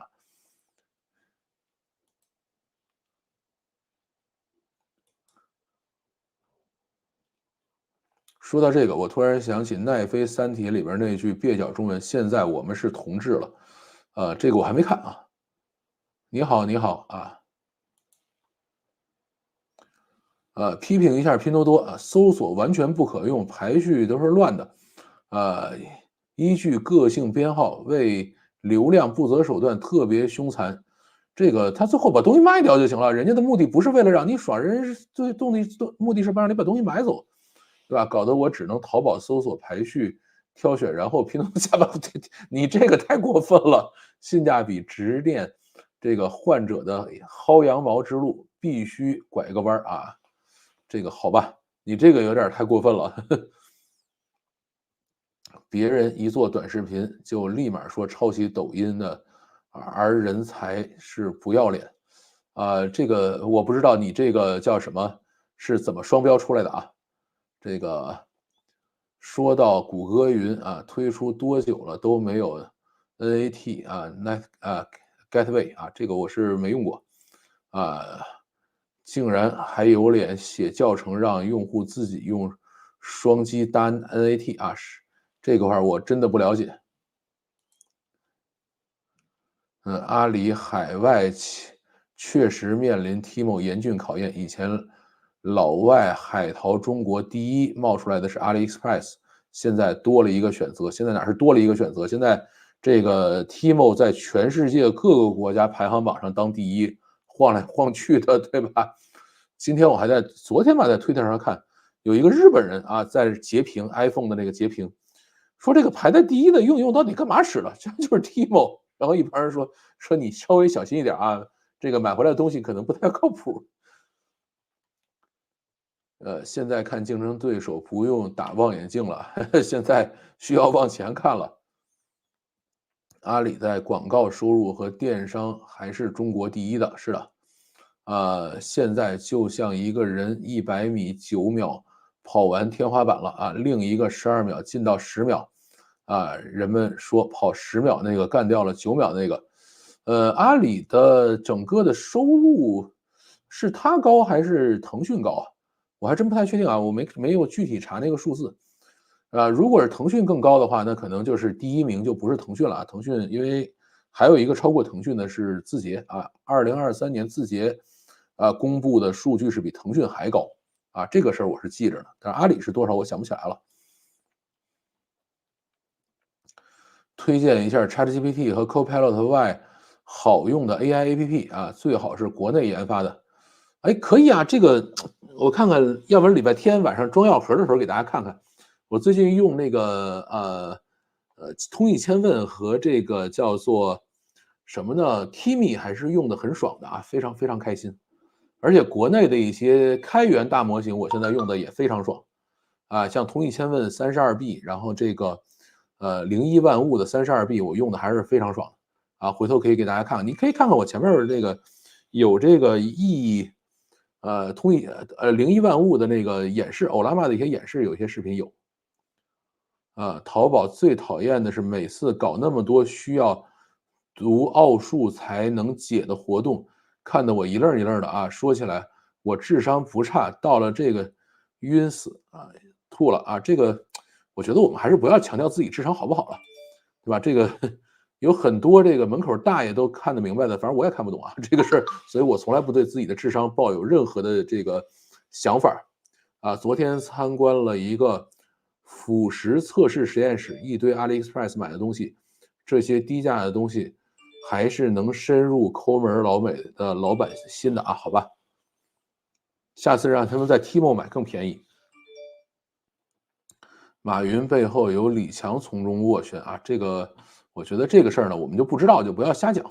反正我是真不知道啊，你也许真知道，这个咱们不说你这个不知道，我就告诉大家不知道。我印象当时第三方支付好像也有外资参与，最后好像没成。啊，第三方支付的专利是不在咱手里的，第三方支付的专利是在日本电通手里，对吧？电通是叫什么叫都，反正我忘了啊，也是日本的最大的一个运营商。然后当时他还到国内来告过，最后没告下来。对，支付宝啊，只不过把银行卡连接代码化而已，没有创新，改一个形式啊。这个我觉得你对创新的要求有些奇怪。这个索尼黑砖啊，可惜啊，现在很少有时间听了。哎呀，索尼 Walkman， 哎呀，这个我原来也有 Walkman， 但是现在你就算买了 Walkman， 你没有磁带。我前头有一段时间还想那个去买那个叫什么东西 MD 啊，那个效果是真好，但是后来想了想，自己也没有 MD 的这个偏源啊，而且 MD 最棒的是什么？它很帅那个东西啊，方方的一张小光盘，对吧？磁光盘啊，那个真的是很帅。我以前是有过一个 MD 的机器。老范美股有没有可以短期到顶了？我是应该买了一堆美股的那个基金啊，这个反正就搁那搁着吧，到顶就到顶吧。啊，还有虽然奠定了当年 PS1、PS2 游戏独大时代，当年索尼游戏当家人多久良木剑那张怼天怼地的大嘴巴也害了索尼，应了那句话：成也萧何，败也萧何，好吧。等到平井姨夫上台之后，这个现在基本上他们是比较稳了。可以讲一讲黄金，黄金这真不懂啊，这个咱也影响不了，也不懂这玩意儿。经济差，黄金就涨，正常。但是现在金价涨的是有点奇怪啊。以前是网购达人，出国1年以后发现也想不到网购花费就变少了，顶多就是2个月一次的国内集中下单后海运一次。这个也是一个办法啊。是啊，今天黄金又涨疯了，好吧。经济稳中向好啊，黄金也能涨，跟着涨啊，这是一定的，正常周期，绝对的。黄金位置太高了，现在跟伊朗的下一步行动啊，如果没有预期的战火，黄金跌起来也挺吓人。搁那搁着吧，主要是还会再跌嘛，不然我亏蛮多的。你买了什么？买了黄金吗？不应该，黄金现在还在涨。我在西澳啊，应该全帕斯就我一个人看老范讲故事的，好吧？这个也算是一根独苗啊，16G 内存的 Mac 啊，只能跑14B 的千问啊，这个是差一点。你像我32G 内存的 Mac 跑这个千问32B 跑得很爽的啊，没有任何问题。我上个礼拜吃药直播的时候还跟大家演示我写的史山代码，对吧？我用千问32B，还用这个各种东西去做 RAG 在本地，对吧？这个还是挺好玩的啊。我以前网易研发啊，网易现在在搞积分制，程序员抢工单、抢任务赚积分啊。老范觉得这套机制有用吗？这个是怎么看着跟那个谁？盛大的以前的那个游戏管理制度似的，就是我们以前有一套叫游戏室管理啊，是陈天桥申请的一个专利，叫那个专利的名字叫做一种让员工自己激励自己努力工作的方法，我记得是这样的。因为我在盛大的时候是管整个盛大集团的这个专利，对这个，所以我记得挺清楚的啊。他那套系统。如果在一个企业相对比较平稳的时候，还是管用的，会挺好玩的。单手啊，这是刚才讲的日本电通吗？婚姻法意见稿吗？最近这事儿很有流量啊，这个其实还好了。因为第一个我不太关注这事儿，它其实不是婚姻法吧，它是民法吧。第二个呢，就是大家其实诟病的几个嘛，一个是这个叫做什么呢？一个是讲的是这个前面讲的说我们要保护妇女、儿童、老人、残疾人，对吧？忘了写男人了啊。这个呢，其实就是默认成年健康男性是一个强势的人，对吧？然后你离开了家庭还是可以独立生存的，所以没有写，对吧？很多人就上来说啊，男女平等，为什么保护了妇女不保护男人呢？对吧？比如说啊，会出去被老婆打了，对吧？这样的事情也是需要保护的啊，这是一点。然后另外几条呢，其实都是曲解了，比如说这个同居了以后，对吧？然后这个如果有一方啊尽到了更多的家庭义务、照顾的义务，然后在分手的时候可以要求一定的补偿。但是呢，这个里头并没有说是女方，对吧？你万一是大男主去照顾女主了呢，你也可以去要求嘛，这个事儿其实是平等的。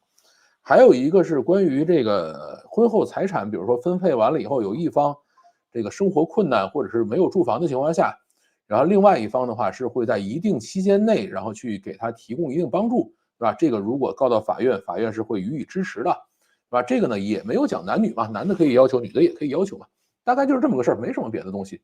而且所有的这些条款大概都是早800年就写在里头了，啊，为什么那时候不抄抄，现在抄抄起来了？啊，这个大概是这么个情况。台湾的股市感觉比日本来的猛，涨得不错，这真不知道啊，没关注这事儿。拜托，黑砖是听流媒体好吗？无损的啊，这个没玩过。阿里云的市值真的，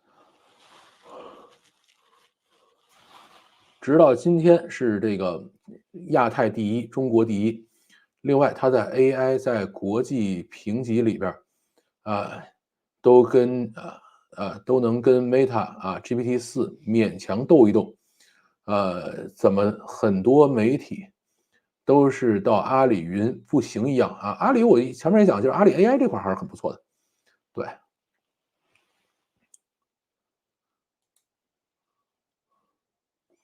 然后啊，我直接把我的信给他看啊，确实不会念啊，但不影响他到处问人，好吧？MD 还在烧录啊，当年跟 MP3比费劲太多，打个不太适合的比，就是现在的油车跟电车充能对比是这样的。美联储今年还降息吗？这玩意儿你问我。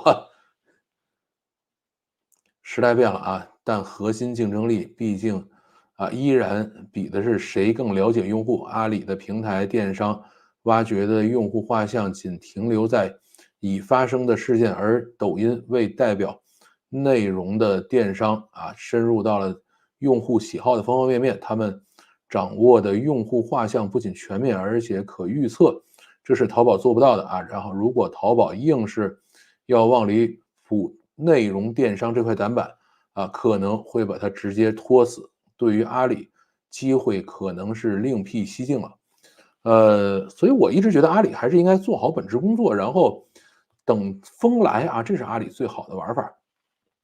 至于抖音电商呢，其实也没有你想的那么厉害。对，抖音最大的强处是什么呢？就是它的电商属于有点叫搂草打兔子，有一搭没一搭我就做了，对吧？它反正流量就在那儿，你不用白不用啊。每天有这么多人使，然后每天还使这么长的时长啊，那我在里头做点电商其实是没问题的。就算是我推荐失败了，我这个匹配失败了，也不是什么大事儿啊。抖音是这么个玩法。我看中一个重仓七姐妹的基金，但主动型基金每年要2.15的管理费啊，普通的纳指数才1的管理费，纠结买哪个？这个没法跟你讲。哪个阿里文娱的 CEO 干掉了吗？啊，这个没看到，没注意。现在有观点说，美联储有可能不但不降息，还有可能升息。现在很怪啊，就是原来是华尔街要求美联储必须降息，美联储在那儿扭捏，说我不降，我真的不降，然后怎么样。然后现在呢是美联储说我要降息了，今年还要降3次。然后华尔街说你不能降啊，摩根大通这边说你不能降啊，你要加息啊什么的，对吧？这个所以现在很诡异这个事情啊，没法说。Kimi 还不错啊，它能够联网查询，不过写代码的水平不如 ChatGPT 啊。这个写代码我觉得还是Copilot 比较好。上班摸鱼听直播，老范好啊，你好，你好，你好。你这是接夜班吗？黄金肯定涨，为啥？地球上的政府如美国、中国等疯狂滥发货币，当每年挖出来的黄金远远低于滥发的货币，黄金就是上帝创造的比特币。好吧，这个是我就定投纳指，长期看大概率是赚的。对，纳指长期是赚的啊，但是这个七姐妹还是有点吓人。这个没考虑一下国产神砖，哎，这是什么东西？没见过。嗯，Denso 是电装啊，车用零件制造商。对，电通啊，日本电通 NTT， 对 NTT Docomo 应该是这样的一个词。对，听说核心 CPI 食品什么的价格是跌的，就是油价上天了，今年就指望美股了，好吧？关键 AI 搞不好就是个泡沫，AI 我倒不觉得是个泡沫吧。一方面，大量人失业，这批人是以前消费的主流啊；一方面，精准定位用户用没钱，呃，精准订户没用啊，没钱，价值需求就低了，啊，没钱也消费不起来，还是要解决就业问题，不然电商就尴尬了。我觉得是这样啊，就是千万不要以为有钱才消费，没钱就不消费啊。咱们原来老嘲笑美国人这个叫做什么信用消费，对吧？花明年的钱，那叫有信心啊。咱们现在最大的问题是没有信心。微软收购了领英啊，工作也是人的一大需求。阿里下面不知道有没有求职平台啊？不懂就问了。阿里有可能投资了几个啊，就是现在好多那个投资平台都是被他投资的啊。然后呢，微软我觉得最强的一个是什么？就是收购了 GitHub，对吧？这个是真的很强。阿里和那年花开月正圆何其相似，没看过这个。欧洲都已经撑不住先降了，还升啊，属于选举不想赢了啊！我话就放这儿，今年必降，好吧？这个不知道啊，反正现在很诡异，好像电装的变速箱很多厂家在用，不知道啊，这个不了解了。老范觉得这两年中港股市的情况是美国发动了金融战争嘛？迟迟不降息，其实是美国冲着中国决定的嘛？想中国爆嘛？美国自己都好像不太行了，这个我觉得不用太阴谋论啊。人家美国呢，第一个他有他的政策，第二个呢，股市上这些人其实大部分还是来冲着赚钱来的，没有那么多乱七八糟的想法。说美国滥发货币是什么智商啊？美国也确实印了不少啊，是前几年印了不少，然后从去年加息缩表完了以后，其实是收回了不少。CPI 数据爆炸又怎么样？数据本身不重要，联储怎么解读数据很重要啊，这个还是要看了。这个话题有意思，我觉得年轻人更不乐意结婚了。是的，不，我觉得年轻人不乐意结婚的核心原因还是对未来没有预期、没有希望。核心 CPI 构成里边现在交通成本是最快的，在细拆只有保费是飙升的，维修零件都在跌，保费是明显的这个迟滞性，好吧？黄金在乱世也不算多稳，民国政府的货币改革时候也搞过强制回收黄金，好吧？看看咱们是不是可以搞一次电通啊？不，这个日本电通是那个什么，就是 NTT 啊，刚才咱们讲了，不是这个，就是拿着这个叫做什么第三方支付的这个专利的这家啊，后来是到国内应该是把它无效了还是怎么，我忘了。今天都在传日本股市要爆了，真的假的？这玩意儿你不知道啊，这个不了解。美国去年的消费和股市这么猛，通胀又被有效抑制了。对，没有那么大的降息压力。他们这个关键是通胀没有压下来就不能降息，降不降息是美联储决定的，不是美国政府定的。还记得当年董王在推特上破口大骂美联储主席吗？是这样的，而且美联储好像是个私营机构。好啊，这个我们评论先念到这里，然后我们要开始下一条，还有一条呢。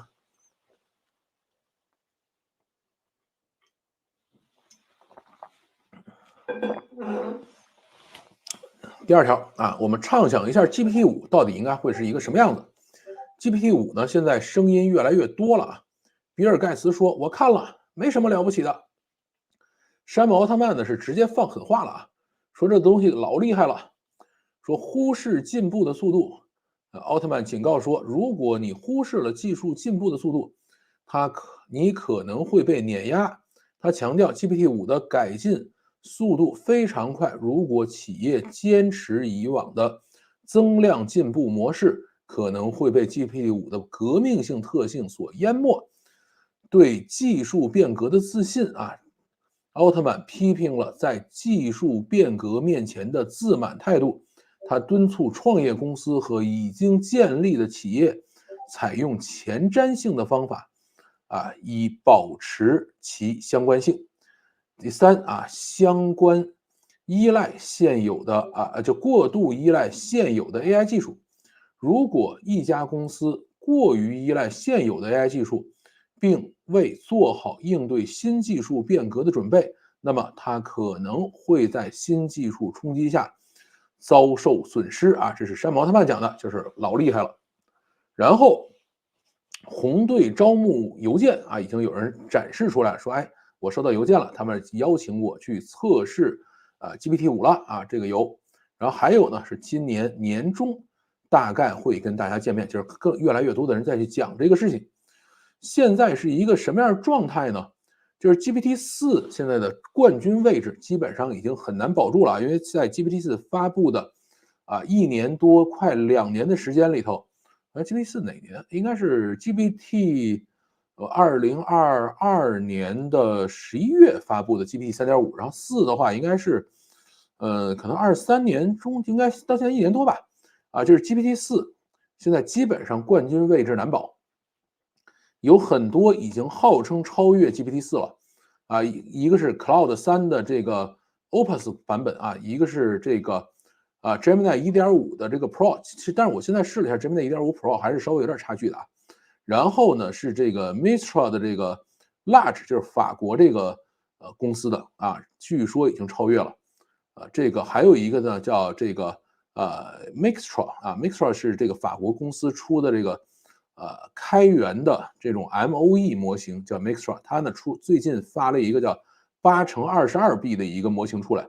它原来那个8×7B 其实效果已经很好现在8×22B 这个呢，很多人说这个已经基本上达到 GPT-4的一个水平了。这个所谓达到 GPT-4 水平是怎么来的呢？第一个就是说你有这种很多的评测题，但是评测题呢很多都能刷到这个 GPT-4 上面去就是或者说你可以这个进行一些专业的调优以后，然后可以刷到 GPT-4 上面去。但是呢，这个真正的用户实际体验来说，能够超越 GPT-4 其实还是挺难的。但是刚才我们讲的这些呢，就是已经有非常多的用户用完了以后觉得说我从主观体验上说，基本上达到或超过 GPT-4 的水平了这就是现在已经在 GPT-4 水平上晃的这几个。然后其他 AI 公司都在做什么呢？第一个呢，在做多模态这个 OpenAI 自己也在做多模态，然后其他 AI 公司也在做这一块做的很多。多模态呢，其实第一个是识别就是图片识别、声音识别、视频识别。比如说我们现在到这个 Gemini 1.5的这个，就是如果你们有兴趣，可以打一个网址叫 aistudio.google.com 进去了以后，你可以免费的使用 Gemini 1.5的 Pro 版本这个。当然，它是那个是给程序员用的网站，但是它允许你有一个窗口可以用这个东西。然后它可以干嘛呢？上传一段音频，直接给你做语音识别，识别完了以后给你去做总结什么的。而且它允许你上传一个视频，它那个视频识别是真的视频识别很多的视频识别实际上是读字幕或者读语音的。你可以给他一个完全没有声音的视频，然后问他说这里头视频里讲了什么东西，他可以给你识别出来，对吧？这个是很厉害的。然后多模态呢还会去识别位置、姿态、动作、速度、力度，对吧？这个东西都会去识别。那么这个东西加在一起以后是个什么？实际上就是机器人的综合环境感知能力，对吧？这是多模态现在大家在做的事情。然后另外一块呢就是生成啊，就是生成图片、生成语音、生成音乐、生成视频、生成3D 模型，对吧？大家也在干。但是你说我拿这个东西生成机器人的动作指令是不是 OK？也没毛病，对吧？所以多模态最终是要去发展到具身智能的，是要发展出机器人的啊，这是其他 AI 公司在干的一个活啊。另外一个其他 AI 公司干的活是什么呢？就是超长文本啊。这个大家知道，现在 GPT-4大概有128K 的文本啊，就是128000字的是有的啊。但是国内呢，就是200K 的是挺多模型都给了，而且现在360给了一个360K 的。然后这个阿里通义千问，这个是直接给了一个多少呢？10兆，对吧？就是1000万字符。然后 Kimi 是可以直接调用2兆啊，就是200万字。现在呢，这个谷歌上来说，那我们也搞一下吧。谷歌大概给的是1兆啊，就是100万字的这个上下文啊，这个也是大家再去怼的地方啊。这个其实已经超越 OpenAI 了。然后还有一堆人呢在做各种各样的类似于 GPTs 的事情，比如说像这种叫做豆包啊，豆包是字节跳动下面的一个平台，你可以在上面创建自己的机器人，然后做各种各样的工作流啊，在那上头还很好玩了。然后呢，也有很多人在去训练专项机器人啊，还有一些人呢在训练小模型。大家知道 OpenAI 是没有小模型的，它的模型都很大，而且它也不开源，也不开放出来给你用。所以你说我以后要在 PC 上跑，要在这个手机上跑，要在汽车上跑，你还是要专门训练这种小模型啊。比如说电脑上，如果你的内存够的话，32B 或者34B 是可以跑起来的。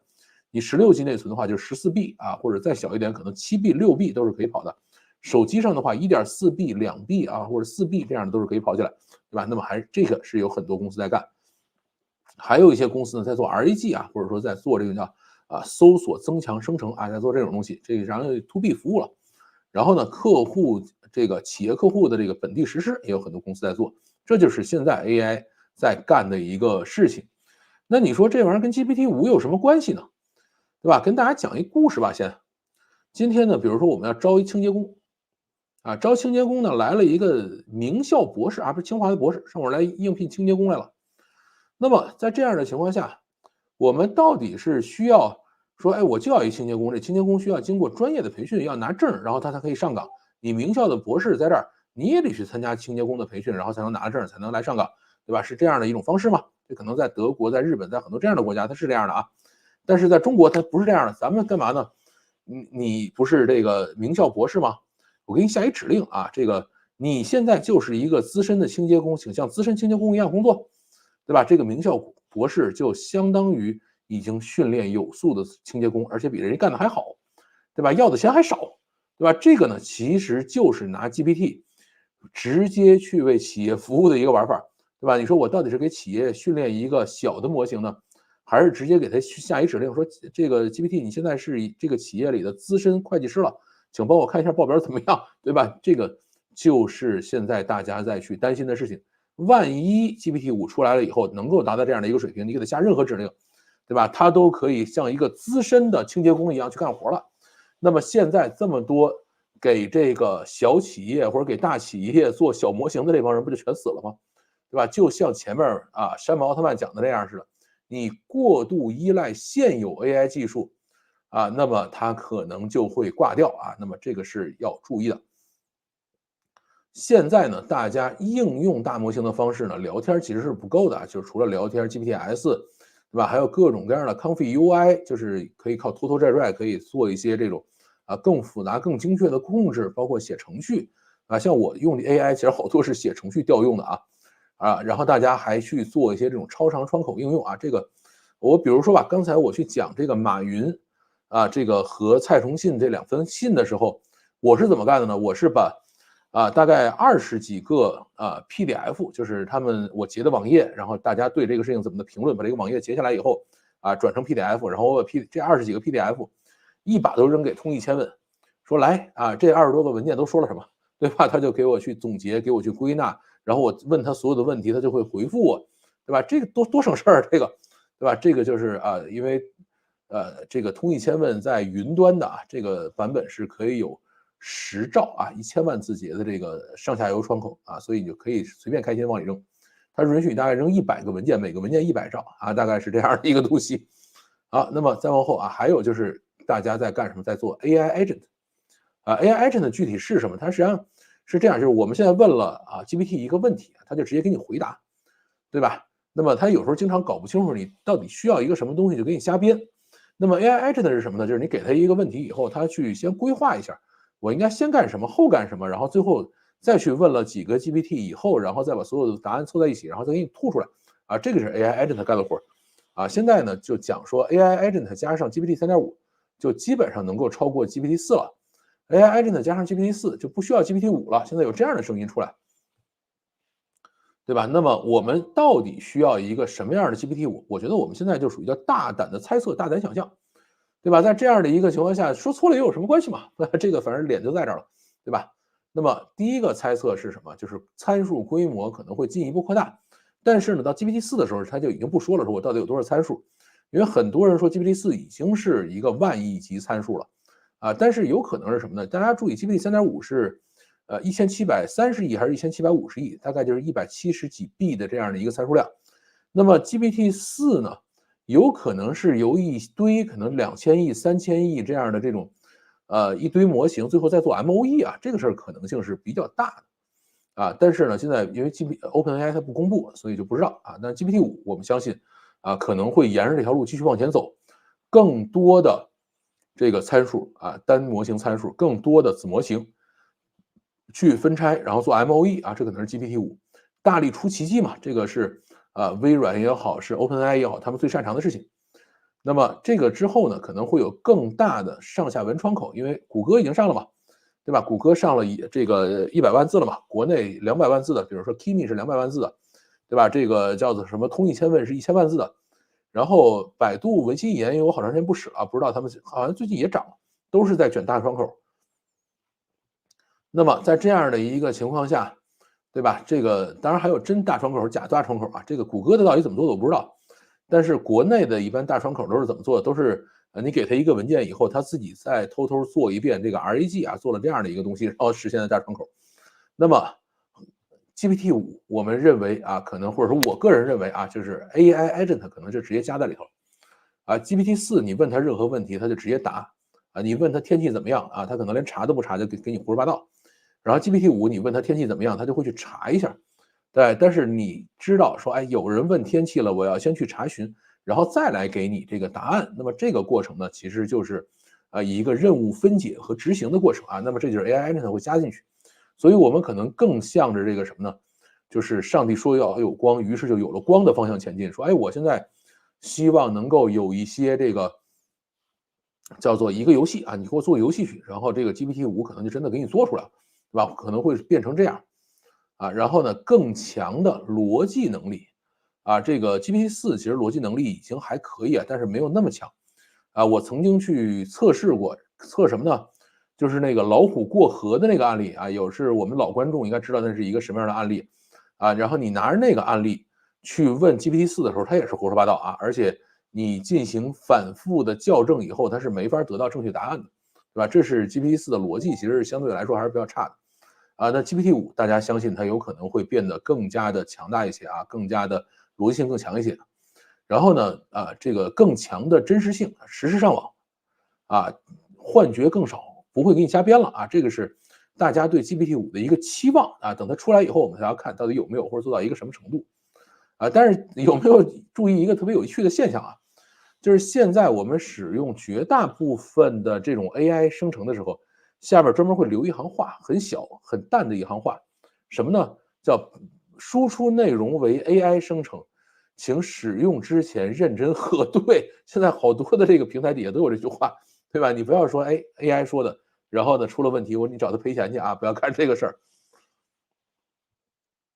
然后呢，在多模态这一块呢，GPT 肯定还是或者 OpenAI 还会往前走吧。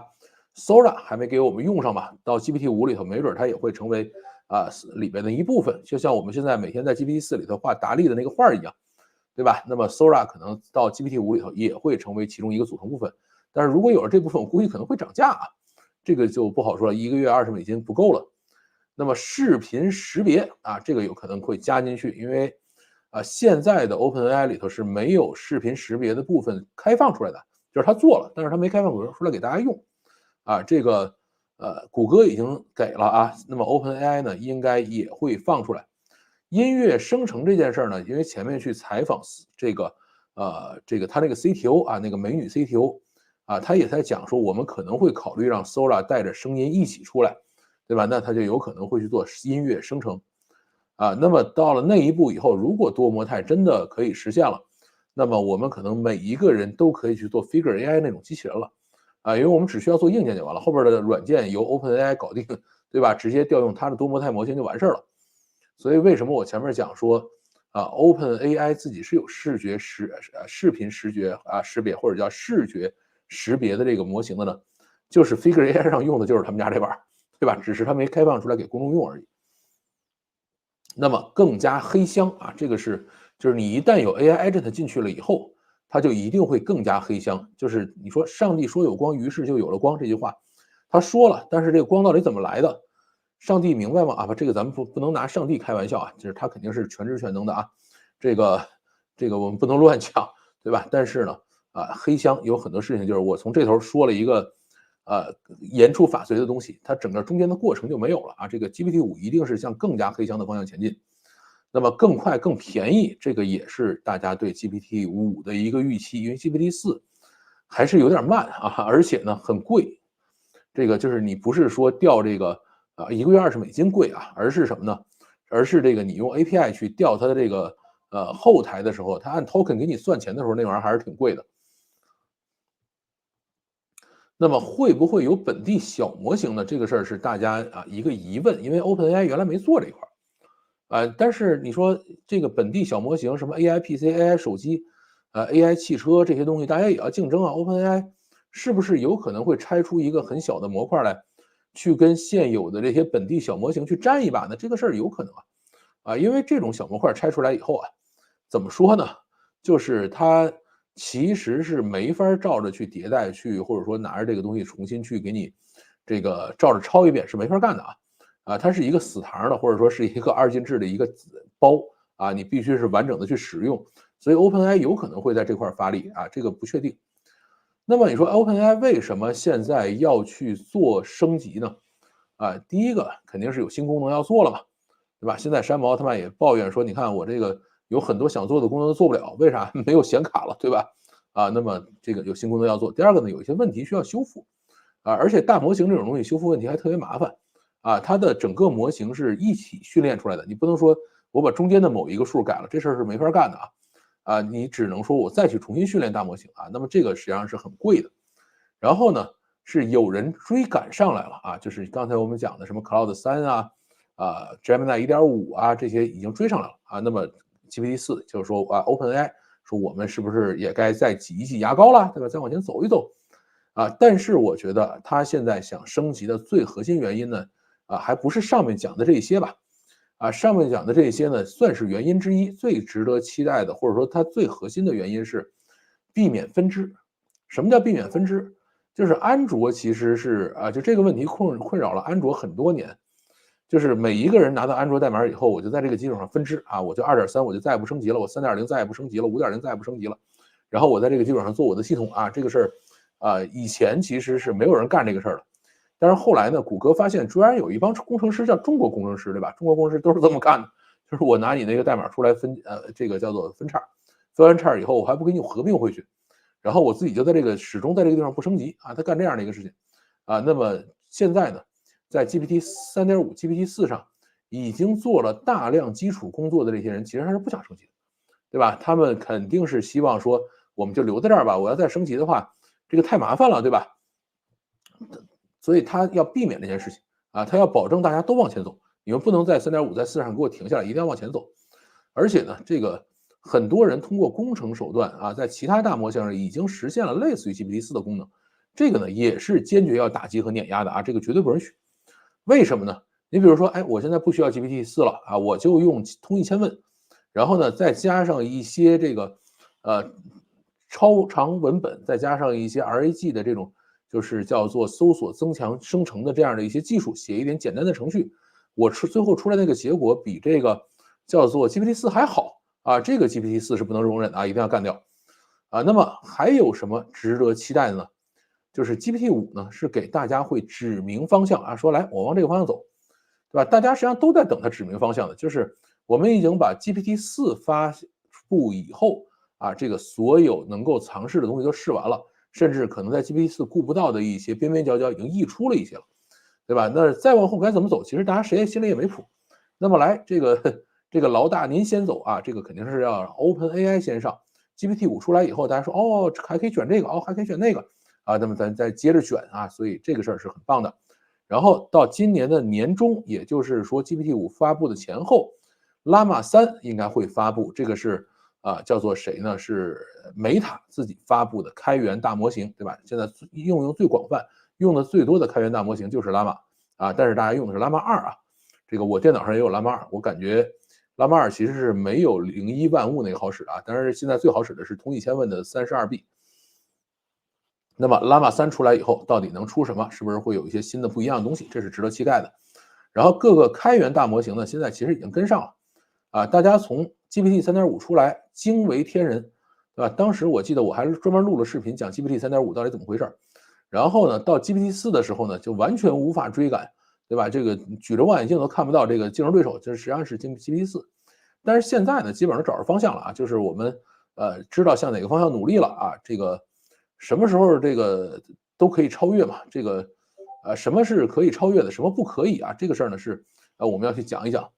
对于这个开源厂商来说，第一个特定行业数据 ，OpenAI 是搞不定的。如果你说我用特定行业数据去训练这个小模型啊，这个事儿呢是 OpenAI 是不会搞你的。然后依靠超大算力推进的，你还是等大厂去玩吧，小厂搞不定这件事情啊。那么哪些方面的这个会死掉啊？你说我现在创业呢，我在做一个东西，然后方向选好了，是不是 GPT-5一出来我就又挂了？啊，第一个，现在很多浅层应用都完蛋了，这个前面 OpenAI 的这个山姆奥特曼已经警告过了。第二个呢，叫 AI Agent 集成以后，原来的提示词工程啊，或者做 Config UI 的这些系统基本上都废了。就这些呢，应该是 GPT-5里边会带，对吧？就是它直接把这一部分直接覆盖掉。然后第三个，多模态的一些通用模型基本上也就不用想了，对吧？你说，哎，我做一个语音合成，做一个什么语音识别，做一个什么这东西，对吧？大家最后可能就都去调用这个OpenAI 就完事了啊，就可能这一块的你的市场份额是打不开的。然后像什么自动驾驶、机器人方向自己做大模型研究的，基本上也都废了。所以像马斯克这个就比较麻烦，对吧？它 FSD 实际上它也是一个视觉大模型。对吧？然后这个东西啊，你最后可能未必能够打得过 OpenAI 重新开放出来的视频大模型，对吧？啊，那么这几块还是会有问题的。那么应该向哪个方向前进呢？第一个是独一无二、有价值的数据，这个东西是谁都搞不定的。你能够搞定，拿到这些数据，并且把这个数据矢量化了以后，可以开始为大家提供有价值的服务了。那么这个你现在去做，以后去做，任何时候去做，这个都是有价值的事情，不会被淘汰。行业内的对齐标准和流程分解的一些标准啊，这个呢也是有价值的啊。比如说我们这个行业里头啊，遇到了一个什么指令，先干什么后干什么，这个事儿呢啊，这个是你把它收集好啊，这个是有用的。然后呢，这个行业里头啊，应该怎么说这个话？那个为什么不可以去跟人签那个字？这个呢，就好多叫行业对齐标准嘛。那么你们把这些标准搞清楚，这都是内部的事情啊，这个是有价值的。小模型本地和手机设备端跑的这些模型，还是可以去做的啊。这个不一定说OpenAI 出来大家就都没有饭吃了，这块还是可以做。所以呢，国内现在其实我们看到的各大模型厂商推的这些模型，除了可能同义千问和几个特别大的会有这种大型模型之外，其他的都是在做小模型。这条路其实是对的啊。然后呢，我们现在应该去做什么？应该去结合 GPT-5的这个硬件，做一些硬件设备对吧？它既然已经给了我们这么强的赋能了，以前好多搞不定的事情现在可以搞定了，是不是人人都可以去做机器人了呢？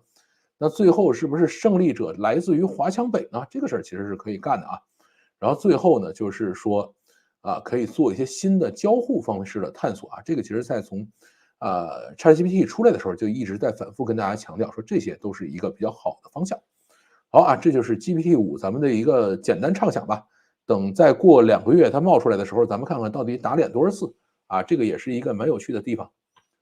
好，我们来看一看还有什么评论，还有10分钟啊。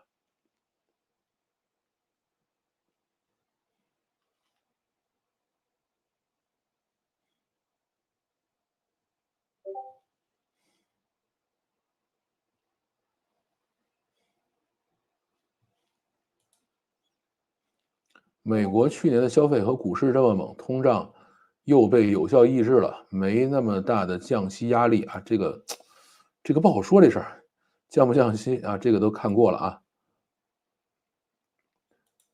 新国9条啊，怎么看？这个我还没研究啊，这个等我研究一下。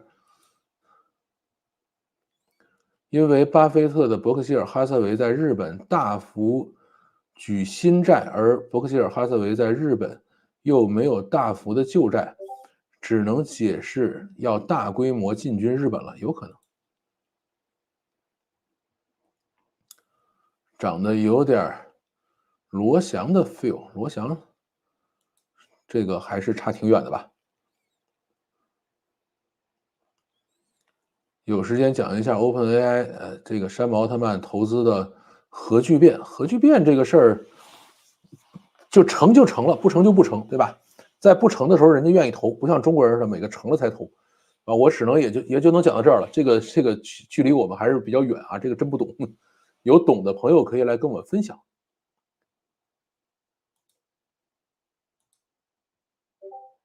AI 可能是人类最后一项发明了，这个是有可能的。就怕到时候说啊，数据更新到2024年5月为止吓人啊，应该不会。它这个肯定是早就训完了，我估计去年或者再早一些的这个就训完了啊。然后现在只是说需要往里这个做各种测试，做红队测试的时候，这个我估计一般会做个1年啊。跟其他友商相比啊，微软 Copilot 的提示还是挺明显的，对 Copilot 还是比较好使的。听了老范讲，很多游戏大厂把手游外包给中国厂商，想问一下，为何 DOTA 没有手游版本？DOTA 没有吗？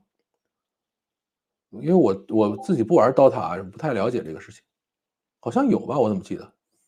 今天为语料生成的内容是老范用自己写的这个程序生成的，还是直接进通义千问的啊？今天直接进，我从网上搜的呀，搜完了以后。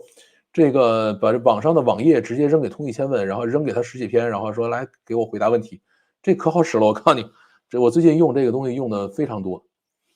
这个原来都是用这个 Copilot 啊，后来就是最近通义千问和 Kimi 一般会在我这上面挂起来。我还是去做我的 AI 导游吧。是啊，这个 AI 导游还是挺好的。马云和蔡崇信可以挽救阿里吗？我看老范可以，几百万聘请可以的。对，等他先给我钱，然后拿着钱我就跑。DOTA 2是由什么 WoW 收到开发组开发的，G 胖的 Steam 买端游赚到盆满钵满啊，卖端游赚到盆满钵满吧，买端游没啥动力做手游吧。主要竞争对手撸啊撸就出了手游，毕竟是腾讯旗下的，这个跑不掉。是的，最近好像听说季胖减肥成功了，在一个什么会上出了照片，说一下瘦了，说我们不能再叫他季胖了，不知道他是不是打了斯美格鲁肽啊？Agent 还是有前途的啊，相当于大模型的最后1公里，跟实际的 domain 对接。对，目前我在做的工作基本就是应用。这个感觉还是很多事情可以做的。是的，这个怎么说呢？但是如果 GPT-5就直接把 Agent 都给你覆盖掉，那可能就真的会变得很神奇啊，这个可能性是存在。好久没来了啊，这个回老家啊送走了啊姥爷，好吧，节哀节哀。你好，你好，你好。然后啊，对于 AI 模型来讲，私域模型应该也是一个很大的市场，未来各大企业领域都会把自己的数字资产都转化为模型，这也将是未来企业的核心竞争力，是吧？关于这个企业怎么拥抱大模型，怎么做 AI 这个事情呢？我是听了周鸿祎的课，然后也录了视频，应该会在明天吧，明天我把它放在会员频道里。国内高核泄露视频，我们今后怎么避免？要是给汽车断网开，会有多大影响？这个，这是几件事啊。第一个，车断网肯定是没法开的，所以千万不要惦记给车断网。第二个，高核这个事情呢，已经排查过了，并不是高核的摄像头做的啊，而是这位女士自己把自己拍下来，然后上传上来去蹭流量。这个呢，女士好像是已经承认了。天天给威社做皮肤当孙子做了一堆，还得人家大佬看得上选得上才能有钱拿，好吧？好啊，这就是我们今天的节目，还有什么问题没有？让我稍微的喝口水，你们要还有问题还可以再问，然后还1个小时57分钟，还可以再聊2分钟。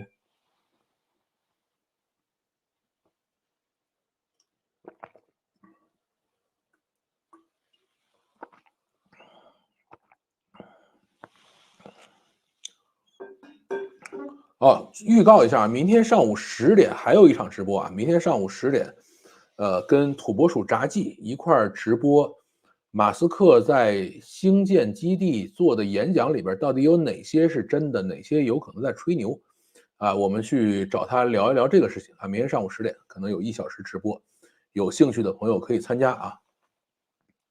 在这里做个口头预告。博主闲暇时间玩杀时间玩什么手机游戏有推荐不？我闲暇时间 PS5啊，为什么要去玩手机游戏呢？我还有 Switch 呢，对吧？我还有端游呢，我这还有游戏本呢，对吧？这个我是不玩手机游戏的，或者玩的比较少。现在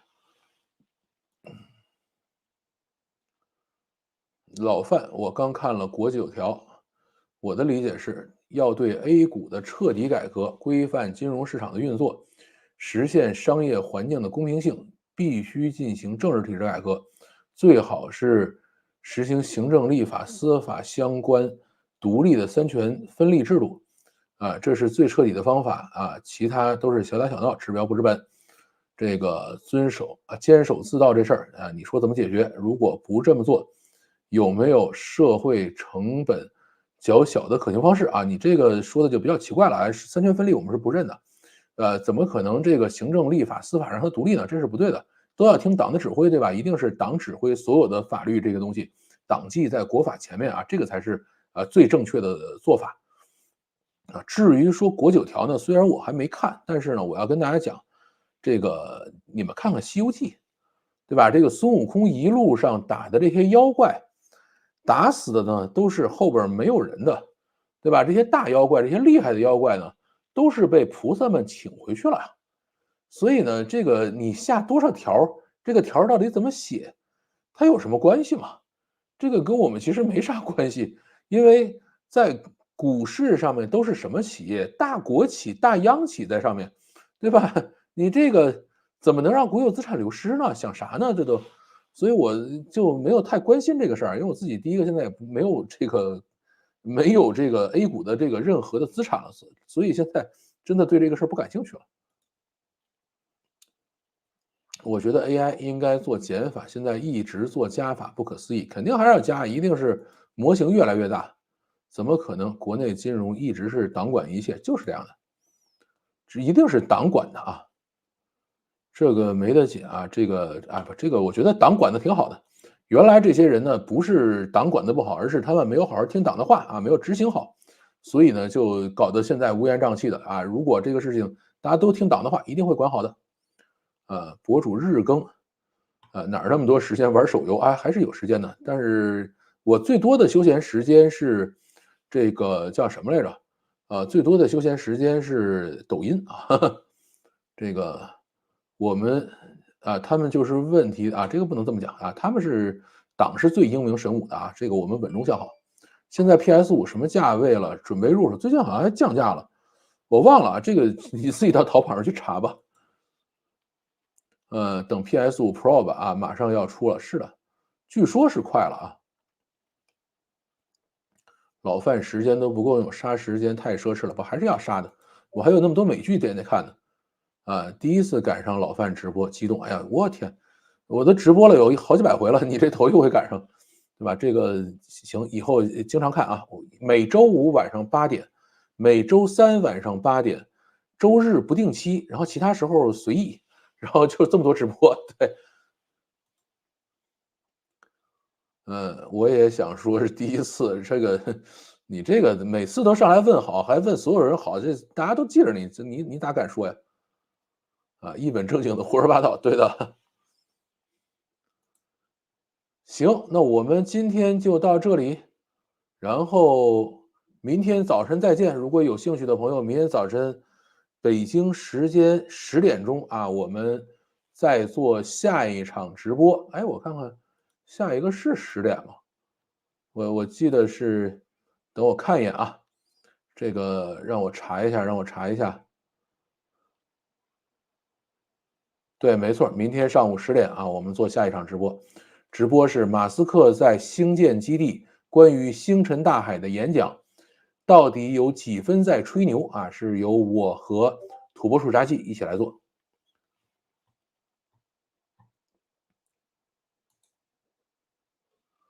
有第一次看直播的表示，老范一直有新的关注，是的，感谢啊。好，那我们今天到这里，感谢大家收看，再见。